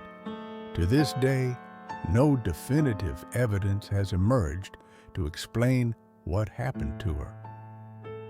As you listen to the gentle hum of the wind tonight, imagine standing beside that lonely stretch of road, staring at the wreckage of her car, buried beneath freshly fallen snow. Where did Maura go, and why? Some believe she may have staged her own disappearance, overwhelmed by personal struggles or academic pressures. Others suggest foul play, pointing to suspicious individuals spotted nearby or the possibility of abduction. Still, others speculate that she may have succumbed to the harsh winter environment, though no trace of her remains has ever been found. One particularly haunting aspect of the case lies in its unanswered questions. Why did Maura lie about a death in her family? What compelled her to drive hours away from home into unfamiliar territory? And how could someone vanish so completely in an age of technology and connectivity? Over the years, countless theories have emerged, from involvement with illicit activities to connections with other missing persons cases. But none have brought closure to her family. Despite renewed interest sparked by podcasts, documentaries, and online communities, Maura's fate remains unknown, a void filled only by speculation and grief. And there you have it, the haunting tale of the disappearance of Maura Murray, a tragedy etched into the fabric of a quiet New England town yet shrouded in enduring mystery. But don't worry, we've only just begun. Ahead lie more mysteries, each offering a glimpse into the complexities of life, loss, and the unknown. Now, let your thoughts drift among the stars or through the shadows of memory as we prepare to explore our next enigma. Our next mystery takes us to Springfield, Missouri, where 3 women vanished without explanation from their home overnight. It's the story of the Springfield Three. 3 women disappeared from a home overnight. What if an entire household could disappear in the blink of an eye, leaving behind only unanswered questions? Such was the baffling case of the Springfield Three, a chilling mystery that has haunted investigators and families alike since 1992. On June 7, 1992, 3 young women, Melissa Witt, Stacy McCall, and Cheryl Levitt, vanished from Levitt's home in Springfield, Missouri. The circumstances were as eerie as they were inexplicable. Earlier that evening, Melissa and Stacy had attended their high school graduation party, returning to Cheryl's house around 2 a.m. Hours later, when family members arrived at the residence, they found all 3 missing. Their cars remained parked outside, doors locked, lights on, and beds untouched. There were no signs of forced entry, no struggle, and no indication of where they might have gone or why. The scene left investigators grappling with countless possibilities. Who could enter a home undetected, abduct 3 individuals, and leave no trace? Some believed the disappearances were linked to foul play, perhaps involving someone familiar with the victim's routines. Others speculated about cult activity or organized crime, citing rumors of strange symbols found spray-painted near the area shortly after the incident. Yet despite years of searching, interviewing witnesses, and following leads, no definitive answers emerged.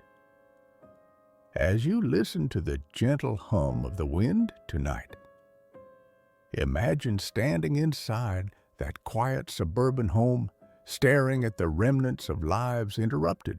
What could have driven these women to leave everything behind, including their phones, wallets, and keys, in the middle of the night?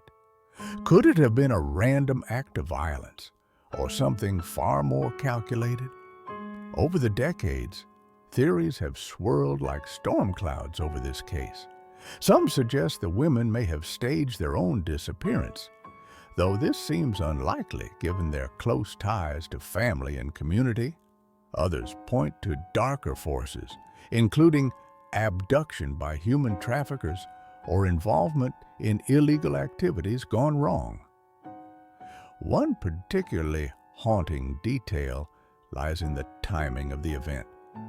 Days after the disappearance, a cryptic message appeared scrawled on a card at a local gas station.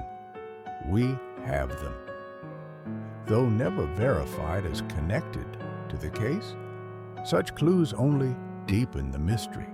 Even today, the whereabouts of Melissa, Stacy, and Cheryl remain unknown, a tragic void filled only by speculation and grief. For their families, each passing year brings renewed hope, tempered by the weight of unanswered questions. And there you have it, the haunting tale of the Springfield Three, a tragedy etched into the fabric of a small Midwestern town, yet shrouded in enduring mystery. But don't worry, we've only just begun. Ahead lie more mysteries, each offering a glimpse into the complexities of life, loss, and the unknown. Now, let your thoughts drift among the stars or through the shadows of memory as we prepare to explore our next enigma. Our next mystery takes us to the scenic roads of Virginia's Colonial Parkway, where a series of unsolved killings left a community haunted. It's the story of the Colonial Parkway Murders, a series of unsolved killings in Virginia. What if a stretch of road known for its beauty became synonymous with tragedy, a place where young lives were cut short without explanation? Such was the case along Virginia's Colonial Parkway, where a string of murders during the late 1980s remains one of America's most chilling cold cases. Between 1986 and 1989, 4 couples, all young, all enjoying what should have been carefree moments, were found dead under eerily similar circumstances near the parkway. Their bodies were discovered miles apart, yet the patterns connecting their deaths suggested the work of a single predator, or possibly multiple killers, operating with sinister coordination. Each couple appeared to have been abducted and executed before being left in remote locations.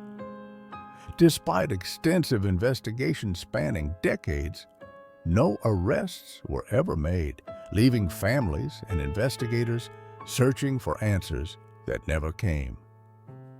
The first victims were 23-year-old Laura Edwards and her fiancé, 24-year-old Scott Umberger, whose bodies were discovered on April 14, 1986, near the Blue Ridge Parkway. Both had been shot execution style. Less than a year later, another couple, 19-year-old Janet Lorraine Kim and 2-year-old Daniel Lauer, met a similar fate.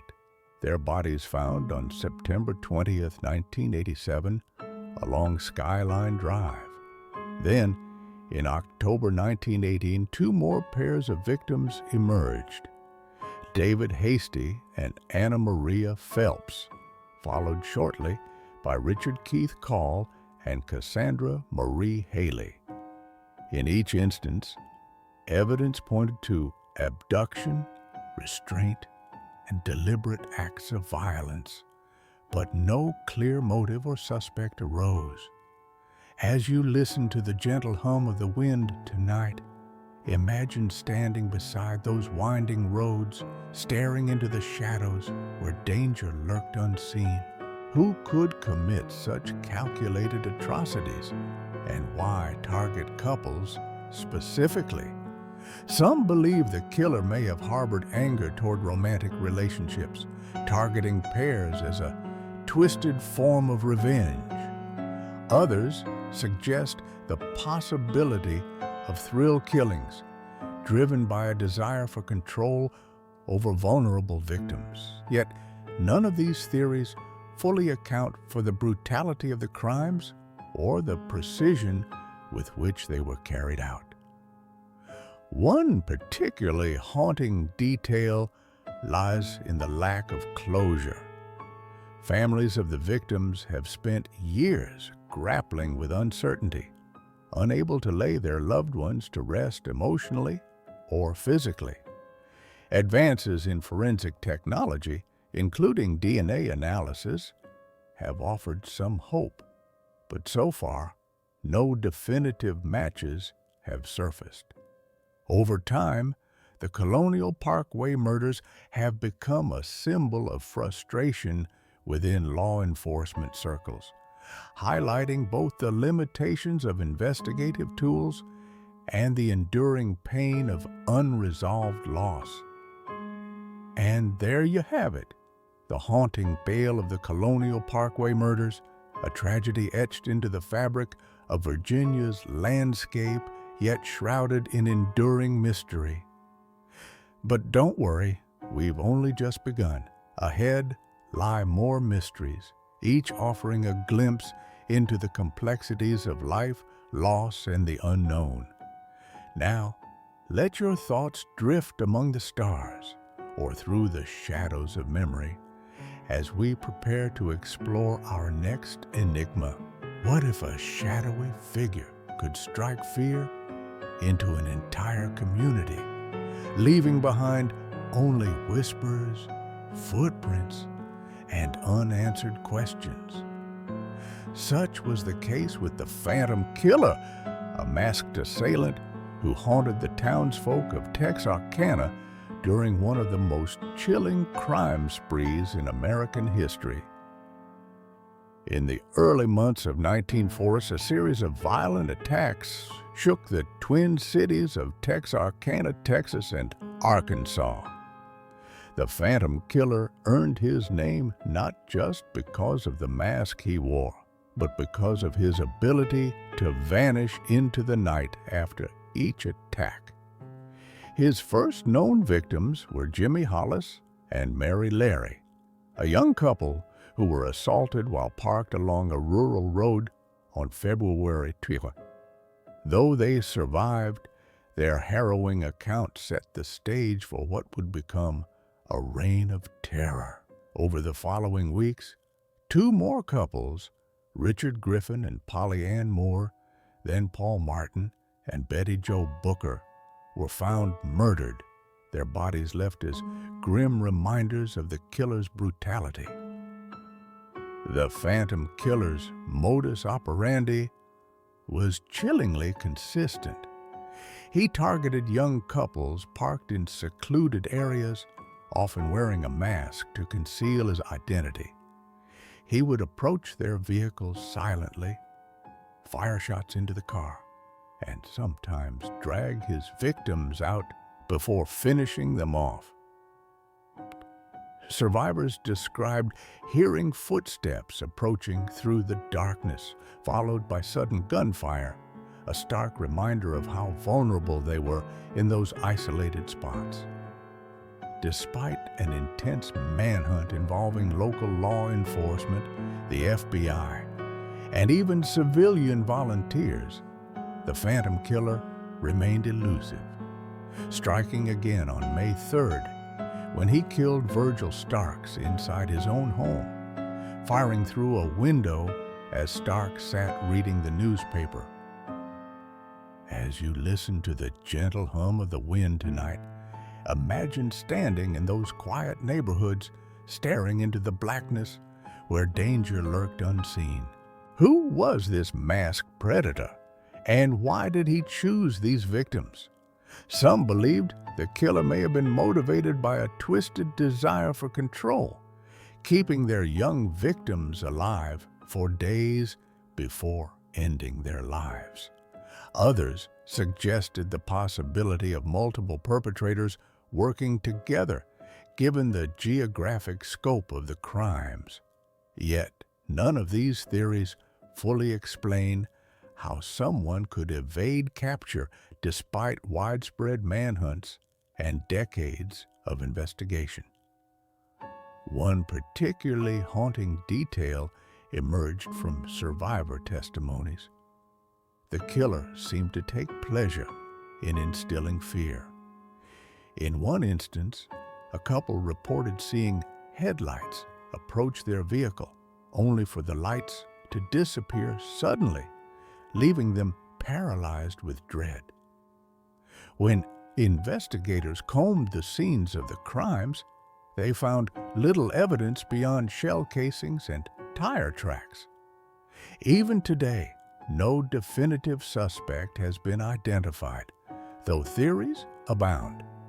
One man, Ewell Swinney, was arrested and questioned extensively, but insufficient evidence linked him conclusively to the murders. He remains the primary suspect, though doubts persist. And there you have it, the haunting tale of the Phantom Killer, a tragedy etched into the fabric of a community, yet shrouded in enduring mystery. But don't worry, we've only just begun. Ahead lie more mysteries, each offering a glimpse into the complexities of life loss and the unknown. Now, let your thoughts drift among the stars or through the shadows of memory as we prepare to explore our next enigma. Our next mystery takes us to rural England in 1918, where a tragic shooting left behind more questions than answers, and a green bicycle became the only tangible clue. It's the story of the green bicycle mystery. A woman shot in 90s and a bike was the only clue. What if a simple evening ride ended in tragedy, and the only evidence left behind was a bicycle painted green? Such was the haunting case of the green bicycle mystery, one of Britain's most enduring unsolved crimes. On July 5, 1919, the body of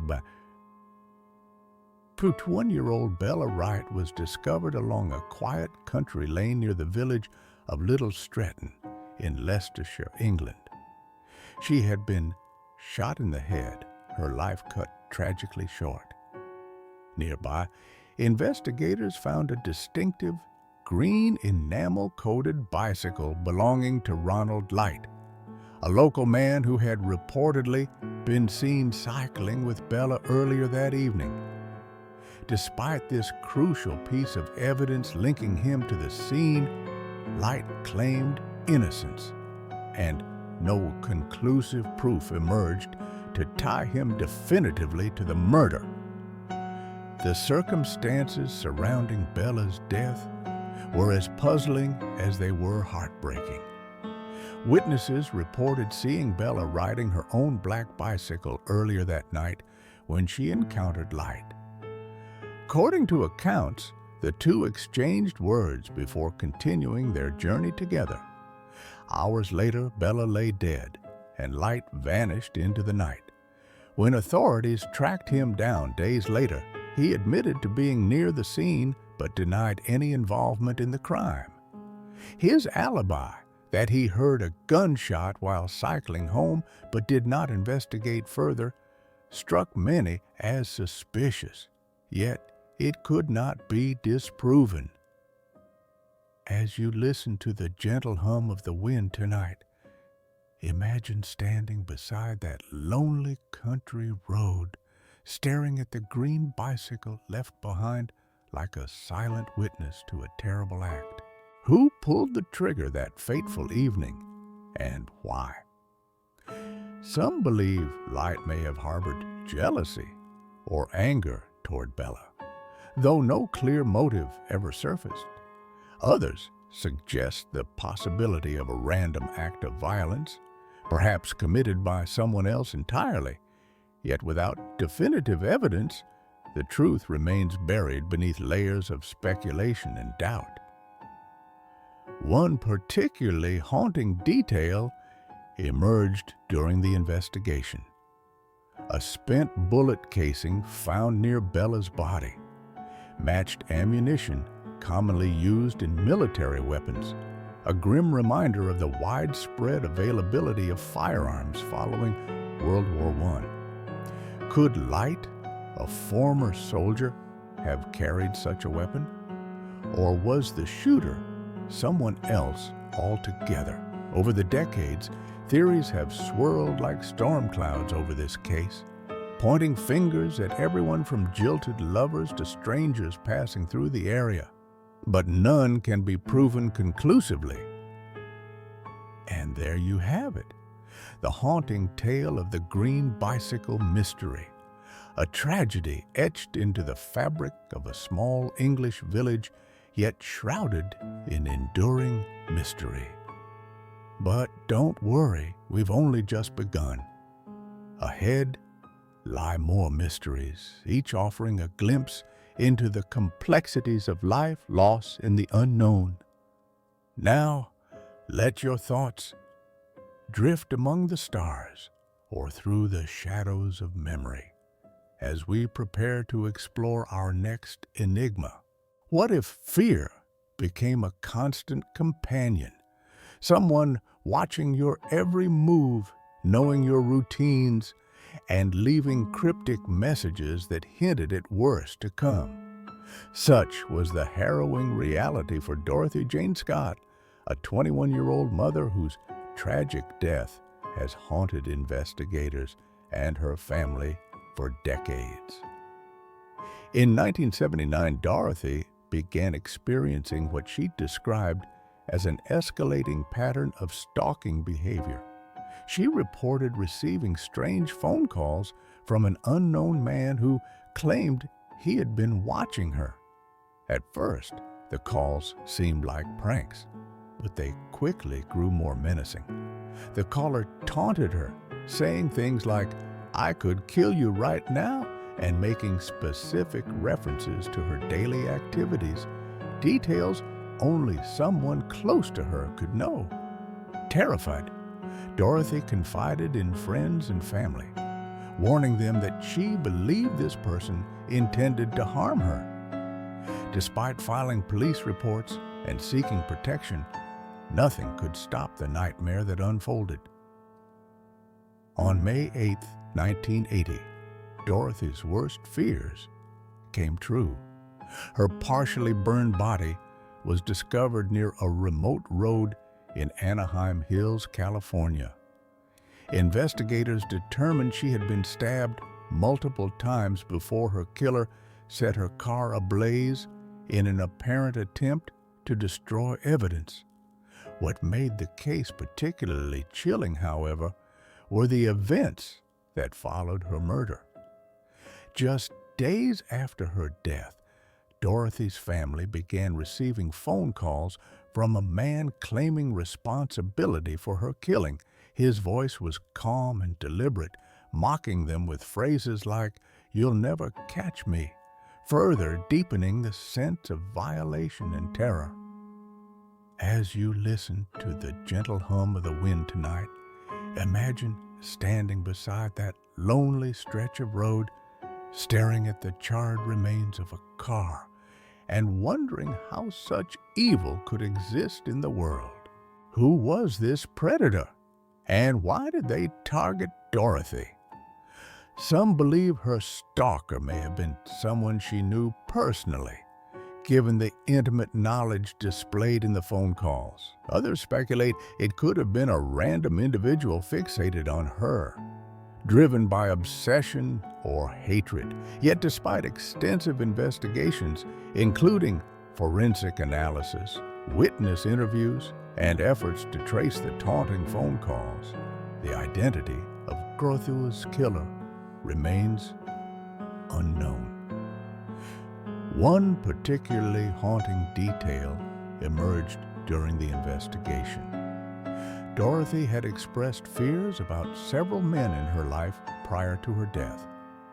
Among them was an ex-boyfriend whom she accused of harassment, as well as co-workers who allegedly made inappropriate advances toward her. While these individuals were questioned, no conclusive evidence linked any of them to the crime. Adding to the tragedy, Dorothy left behind a young son who would grow up without his mother, forever affected by the shadow of her loss. Even today, her case remains open, a stark reminder of how easily safety can be shattered and how justice sometimes feels impossibly out of reach. And there you have it, the haunting tale of the murder of Dorothy Jane Scott, a tragedy marked by fear, violence, and unanswered questions. But don't worry, we've only just begun. Ahead lie more mysteries, each offering a glimpse into the complexities of life, loss, and the unknown. Now, let your thoughts drift among the stars or through the shadows of memory as we prepare to explore our next enigma. Our next mystery takes us to Coquitlam, British Columbia, where a woman endured years of torment before meeting an untimely and unexplained end. It's the story of the case of Cindy James, a woman terrorized for years before her mysterious death. What if fear became a constant companion, a shadow lurking behind every corner, haunting your days and nights? Such was the life of Cindy James, a Canadian woman whose harrowing ordeal spanned nearly a decade before culminating in her mysterious death. Cindy James first reported being stalked in 1982 when she began receiving anonymous phone calls filled with threats and harassment. At the time, she was a respected nurse and educator living in Coquitlam, British Columbia. Over the years, the stalking escalated into increasingly bizarre and terrifying incidents. She found threatening notes pinned to her clothing, dead animals left on her doorstep, and even razor blades hidden in her bed sheets. Despite filing over 30 police reports and seeking protective measures, the perpetrator remained elusive, leaving Cindy trapped in a nightmare with no escape. The terror reached its peak on June 28th, 1989, when Cindy's body was discovered near her home. She had been bound at the wrists and ankles, blindfolded, and gagged with a duct tape. While authorities initially suspected foul play, their investigation led them to rule her death a suicide, an explanation that shocked her family and friends.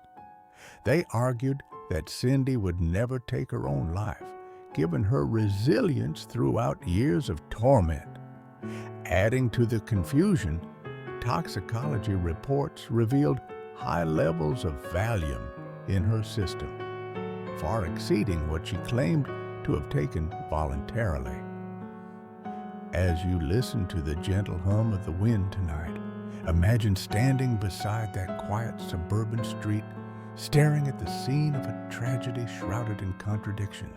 Was Cindy's death truly self-inflicted, or was it the final act of a predator who had tormented her for years? Some believe her stalker may have been someone close to her, a person capable of manipulating both her actions and perceptions. Others suggest the possibility of multiple perpetrators working together to destabilize her mentally and emotionally. Yet, without definitive evidence, the truth remains buried beneath layers of speculation and doubt. One particularly haunting detail emerged during the investigation. Despite extensive searches, no single individual was ever identified as responsible for the years-long campaign of terror against Cindy. Police explored countless leads, including connections to former patients, acquaintances, and strangers with criminal histories, but none provided conclusive answers.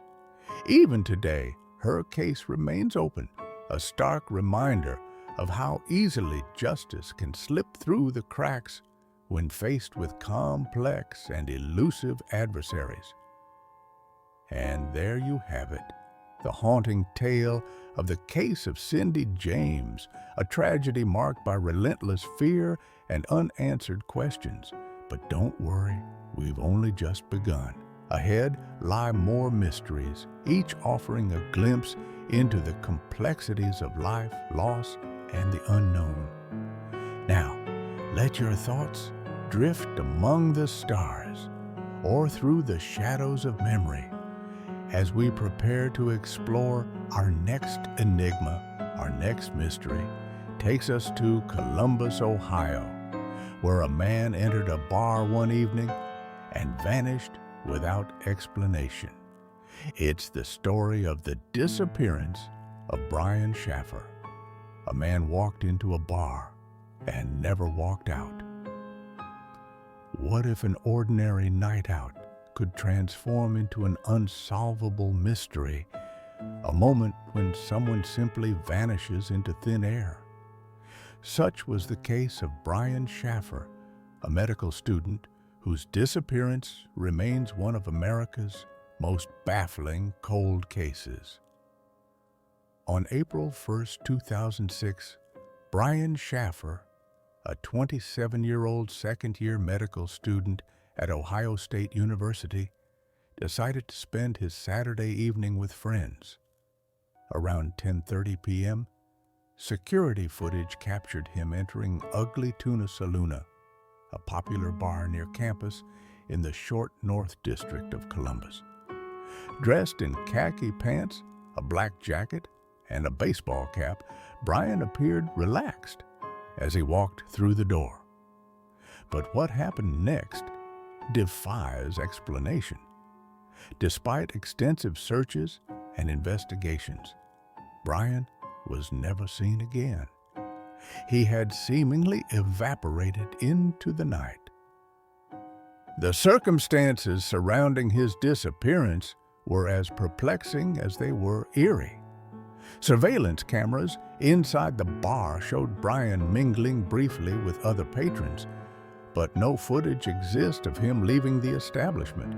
Witnesses reported seeing him chatting and laughing with friends earlier in the evening, yet no one recalled noticing him depart.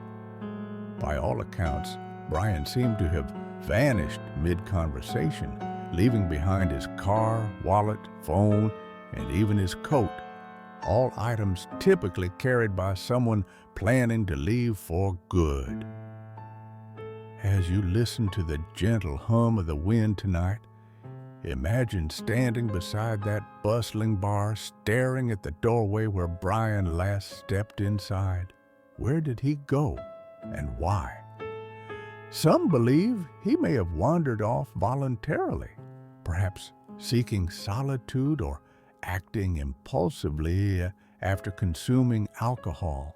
Others speculate foul play, pointing to the possibility of abduction or misadventure outside the bar. Yet none of these theories fully explain how someone could disappear so completely without a trace, or why no evidence has surfaced in nearly 2 decades. One particularly haunting detail emerged during the investigation. Brian's disappearance coincided with reports of strange activity in the area. Several witnesses claimed to have seen a man matching his description walking alone late that night, but none could confirm whether it was truly him. Additionally, rumors circulated about underground tunnels beneath the short North District, fueling speculation that Brian might have accidentally stumbled into one. However, searches yielded no conclusive proof, leaving investigators frustrated and Brian's family desperate for answers. And there you have it, the haunting tale of the disappearance of Brian Shaffer, a tragedy etched into the fabric of a vibrant college town, yet shrouded in enduring mystery. But don't worry, we've only just begun. Ahead lie more mysteries, each offering a glimpse into the complexities of life, loss, and the unknown. Now, let your thoughts drift among the stars or through the shadows of memory as we prepare to explore our next enigma. Our next mystery takes us to Fayetteville, West Virginia, where a devastating house fire left behind more questions than answers. It's the story of the missing Sodder children. Were they kidnapped instead of burned? What if a family tragedy wasn't as straightforward as it seemed? What if a house fire, a moment of unimaginable loss, hid an even darker truth beneath its ashes? Such is the lingering question surrounding the Sodder children, whose disappearance has puzzled investigators and haunted their family for decades. On Christmas Eve, 1940, a fire burned through the Sodder family home in Fayetteville, West Virginia. George and Jenny Sodder, along with 4 of their 10 children, managed to escape the inferno. But when dawn broke, they realized something was terribly wrong. 5 of their children, Maurice, who was Martha, to Louis, 9, Jenny, 8, and Betty, us, were nowhere to be found. Despite frantic searches through the charred remains of the house, no bodies were recovered. The official explanation was that the intense heat had cremated them entirely, but inconsistencies in the evidence soon cast doubt on this conclusion. The morning after the fire, strange details began to emerge. A ladder kept near the house was missing from its usual spot, despite being desperately needed during the chaos. Electrical wires leading to the house appeared cut, though investigators dismissed it as storm damage. And then there was the mysterious phone call received earlier that month, a woman warning Mrs. Sodder to get out of the house because it would burn down on Christmas Eve. At the time, they thought little of it, chalking it up to a prank. Now, it seemed eerily prescient. As you listen to the gentle hum of the fire tonight, imagine standing outside that smoldering ruin, staring at what was once a happy home. Where did those 5 children go? Some believe they perished in the fire, their remains lost to the flames. Others suggest a far darker possibility, kidnapping. Over the years, cryptic clues emerged. An alleged sighting of the children at a bus station, a photograph mailed to the family years later featuring a young man resembling Louis, and reports of strangers asking about the Sodders. Yet none of these leads provided closure. One particularly haunting detail came nearly a decade later, when the Sodders received a ransom note claiming the children were alive and well in South America. The letter demanded $5,000 for information, but warned against contacting authorities. Though the Sodders followed the instructions, nothing came of it. To this day, the fate of the Sodder children remains unknown, a puzzle wrapped in grief, suspicion, and unanswered prayers. And there you have it, the haunting tale of the missing Sodder children, a tragedy steeped in both heartbreak and mystery. But don't worry, we've only just begun. Ahead lie more mysteries, each offering a glimpse into the complexities of life, loss, and the unknown. Now, let your thoughts drift among the stars or through the shadows of memory as we prepare to explore our next enigma. Our next mystery takes us to Rio de Janeiro, Brazil, where 2 men were discovered dead wearing lead masks and left behind no explanation. It's the story of the lead masks case. 2 men found dead with lead masks and no clues. What if death could leave behind more questions than answers? 2 lives extinguished in an eerie tableau that defies logic. Such was the haunting case of the lead masks case, one of Brazil's most perplexing unsolved mysteries. On August 20th at 6, the bodies of 2 men were found lying side by side on a hillside in Niterói, a suburb of Rio de Janeiro. They were identified as Manuel Pereira de Cruz and Miguel José Viana, both electricians who had traveled to the area for what appeared to be a routine trip. Yet nothing about their final moments seemed ordinary. Each man wore a strange lead mask covering their eyes and gills, resembling something out of science fiction. Nearby lay an empty water bottle, a towel soaked in ether, a chemical used as an anesthetic, and a notebook containing cryptic notes, including phrases like 16:30 be there and delayed 15 minutes. The scene baffled investigators from the start. How did these two men end up on that remote hillside? Why were they wearing lead masks, and what purpose did they serve? The lack of visible injuries suggested poisoning, possibly from inhaling ether.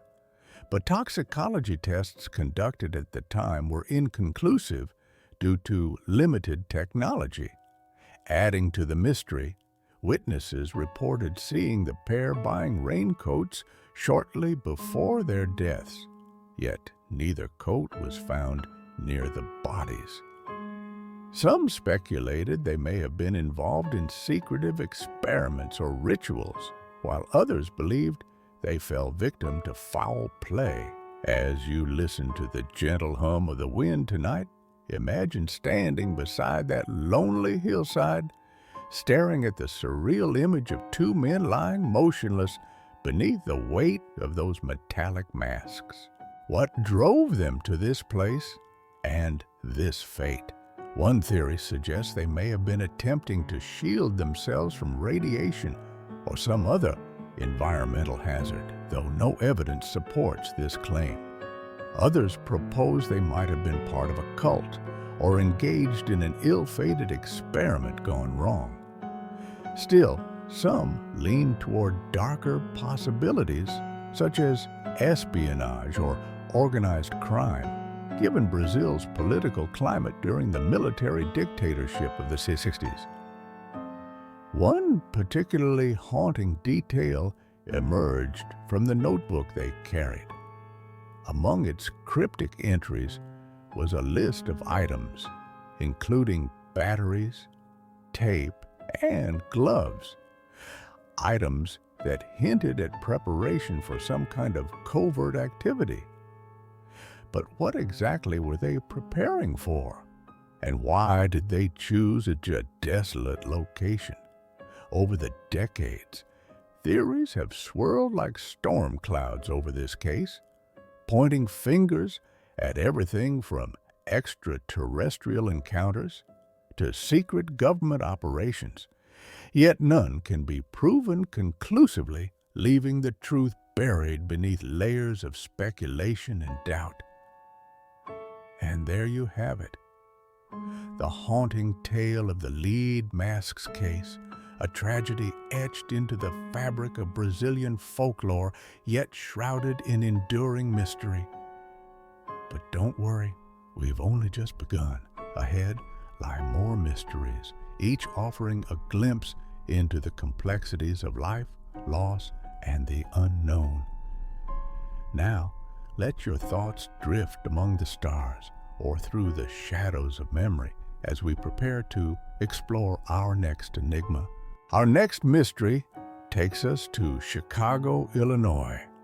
During the winter of 1950, where two young sisters vanished without explanation, only to be found days later in one of the city's most heartbreaking tragedies.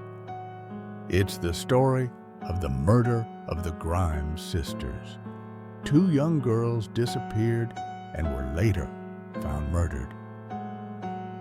What if an ordinary evening out could turn into a parent's worst nightmare?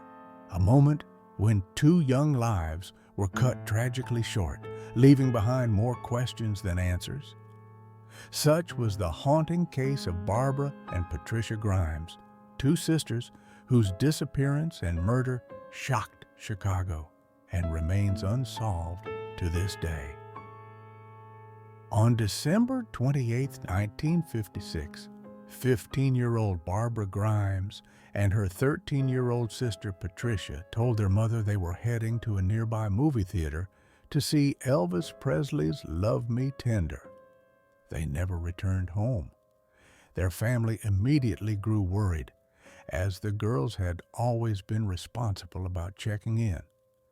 A massive search effort ensued, involving local police, volunteers, and media coverage that gripped the nation. But it wasn't until January 22, 1957, nearly a month later, that their bodies were discovered in a field off Archer Avenue, miles from their home. The scene was devastating. Both girls were found lying side by side, partially clothed and showing signs of brutal violence. Investigators determined they had likely been beaten and strangled, though no definitive cause of death could be established due to the condition of their remains. Adding to the tragedy, there were indications they may have been alive for several days after their disappearance, raising the possibility that someone had held them captive before taking their lives. Despite extensive investigations, no suspect was ever convicted, leaving the case mired in speculation and grief. As you listen to the gentle hum of the wind tonight, imagine standing beside that desolate field, staring at the place where two innocent lives ended far too soon. Who could commit such a heinous act, and why? Some believe the killer may have been someone familiar to the girls, perhaps luring them away with promises or threats. Others suggest the involvement of a stranger preying on their vulnerability in the cold winter night. Yet none of these theories fully explain how someone could evade capture despite widespread manhunts and public appeals. One particularly haunting detail emerged during the investigation. A witness reported seeing the girls talking to a man near the movie theater on the night they disappeared. Described as being in his 20s or 30s, the man appeared to be trying to persuade them to go somewhere with him. Though sketches were released and countless leads followed, no conclusive evidence tied anyone to the crime. Over time, rumors swirled about everything from gang initiations to ritualistic killings, but nothing stuck. Even today, the Grimes sisters' case remains open, a stark reminder of how easily innocence can be shattered and how justice sometimes feels impossibly out of reach. And there you have it, the haunting tale of the murder of the Grimes sisters, a tragedy etched into the fabric of a grieving community yet shrouded in enduring mystery. But don't worry, we've only just begun. Ahead lie more mysteries, each offering a glimpse into the complexities of life, loss, and the unknown. Now, let your thoughts drift among the stars or through the shadows of memory as we prepare to explore our next enigma. What if a place meant for rest and relaxation became the setting for unimaginable horror? Such was the tragic fate of the Sharp family, who were brutally murdered inside their rented cabin during what should have been a serene getaway. On April 11, 1981, Glenna Sue Sharp, her 12-year-old son John, and his friend Dana Wingate were found dead in Cabin 28 at the Keddie Resort in Plumas County, California. The scene was grisly and chaotic. All three victims had been bound with electrical cords and bludgeoned before being stabbed multiple times. Adding to the terror, Glenna's 15-year-old daughter Tina was missing, presumed abducted alongside another boy named Justin Smart, who later managed to escape into the woods. Though Tina's skeletal remains were discovered over a year later near the Feather River, the case remains unsolved, a haunting puzzle that continues to baffle investigators. The brutality of the crime sent shockwaves through the small mountain community. What made it even more unsettling was the apparent randomness of the attack. No valuables were taken from the cabin, suggesting robbery wasn't the motive. Instead, the violence seemed personal, targeted against Glenna and those close to her. Yet, no clear suspect emerged. Investigators explored countless leads, including rumors of drug activity, revenge killings, and even cult involvement. but none provided conclusive answers. Over time, the lack of progress left the Sharp family searching for closure amidst endless uncertainty. As you listen to the gentle hum of the wind tonight, imagine standing beside that quiet cabin, staring at the shadows cast by towering pines. Who could commit such a heinous act, and why? Some believe the killer may have harbored deep-seated hatred toward Glenna, perhaps tied to conflicts in her past relationships. Others speculate the involvement of strangers passing through the area, drawn by the isolation of the remote resort.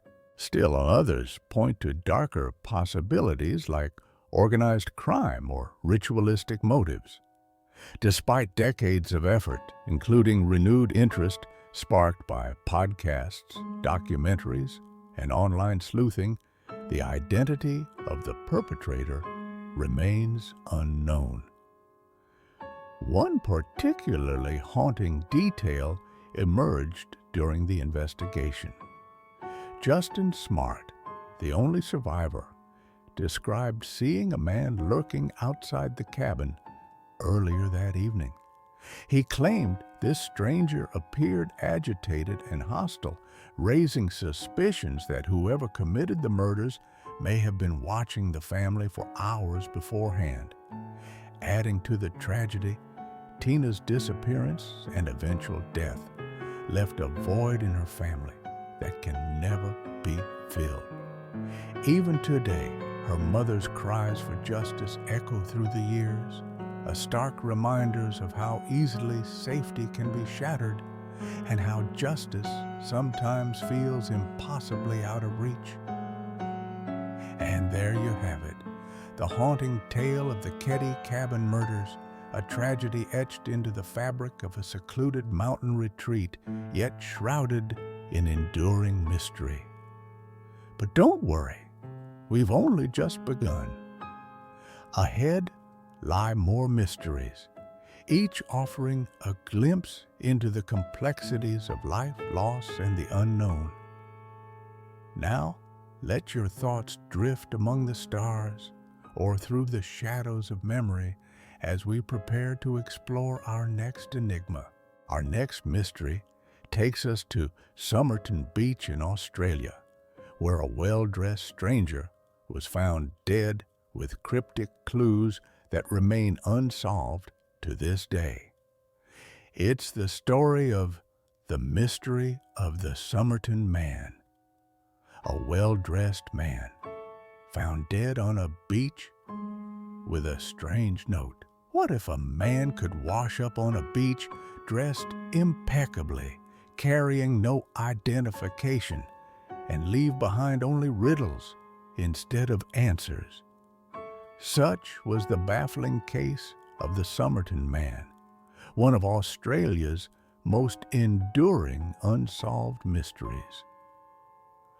On December 1st, 1948, the body of an unknown man was discovered slumped against a seawall on Somerton Beach near Adelaide.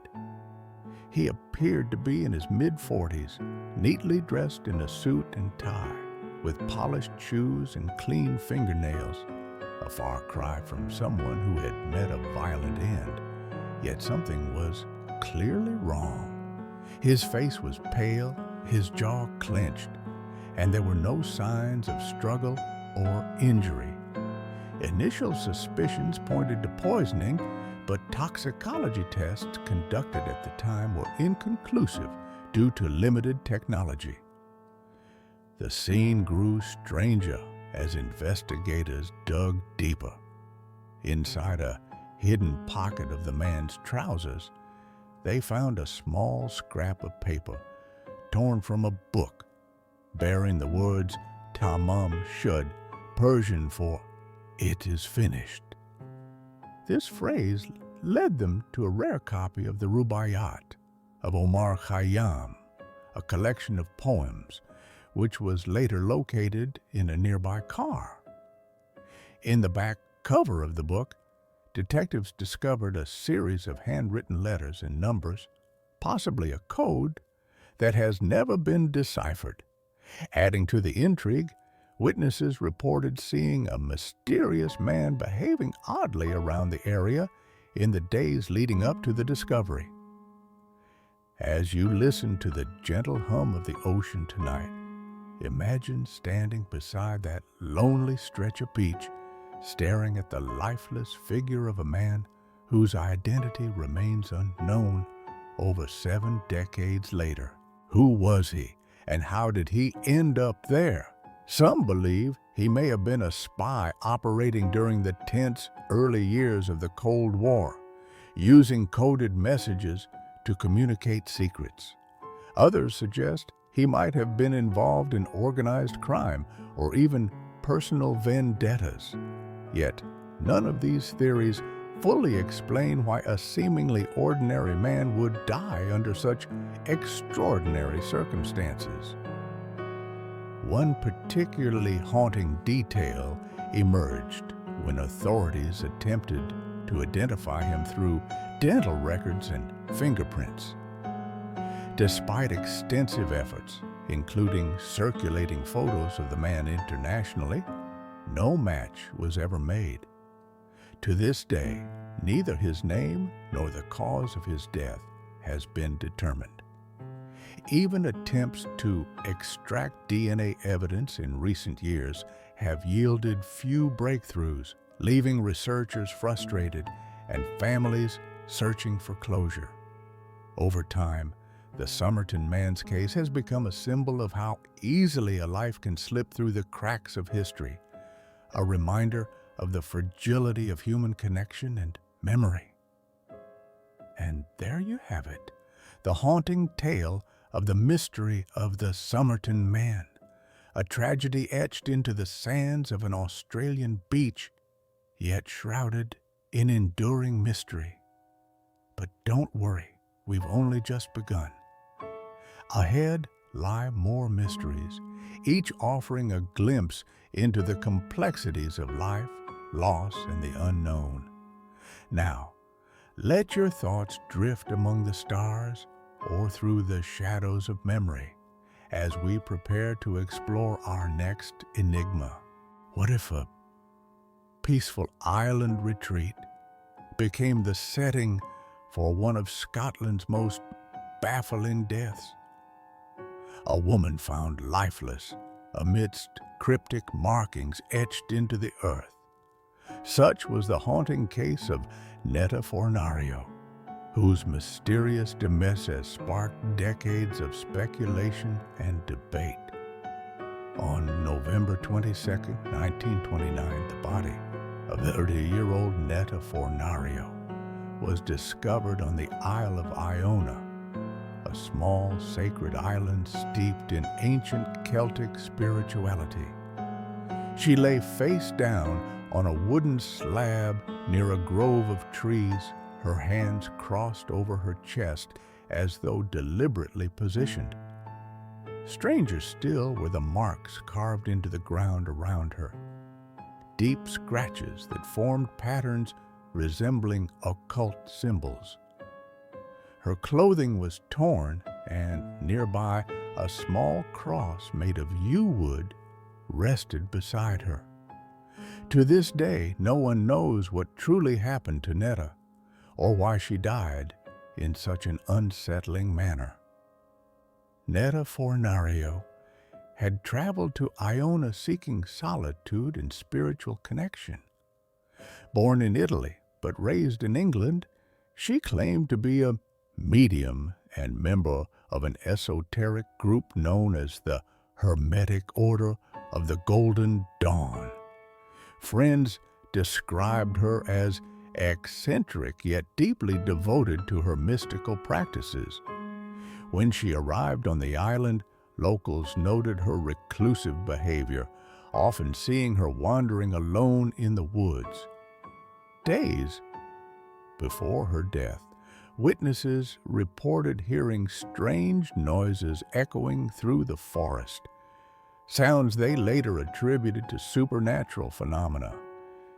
Yet, when authorities examined the scene, they concluded that Netta likely succumbed to exposure after injuring herself during a fall. But many believe there's far more to the story than meets the eye. As you listen to the gentle hum of the wind tonight, imagine standing on that wind-swept aisle, staring at the place where Netta's body was found. What do those mysterious symbols mean, and who could have created them? Some suggest Netta may have been involved in rituals gone wrong, perhaps invoking forces beyond her control. Others propose she fell victim to foul play, targeted because of her interest in the occult. Still, others lean toward supernatural explanations, pointing to Iona's reputation as a place of otherworldly energy. Legends speak of fairy folk and ancient spirits residing in its forests. Could they have played a role in her fate? One particularly haunting detail emerged during the investigation. Netta's body bore no visible wounds consistent with a fall or struggle, raising doubts about the official explanation. Additionally, the depth and precision of the symbols carved into the ground suggested deliberate intent rather than random scratching. Over time, theories have swirled like storm clouds over this case, ranging from ritualistic murder to encounters with entities from another realm. Yet none can be proven conclusively, leaving the truth buried beneath layers of speculation and folklore. And there you have it, the haunting tale of the strange death of Netta Fornario, a tragedy etched into the fabric of a mystical Scottish isle, yet shrouded in enduring mystery. But don't worry, we've only just begun. Ahead lie more mysteries, each offering a glimpse into the complexities of life, loss, and the unknown. Now, let your thoughts drift among the stars or through the shadows of memory as we prepare to explore our next enigma. Our next mystery takes us to Shelby, North Carolina, where a young girl vanished without explanation on Valentine's Day. It's the story of the disappearance of Asha Degree. A child vanished on Valentine's Day. What if a child could disappear from her home in the middle of the night, leaving behind only questions and heartache?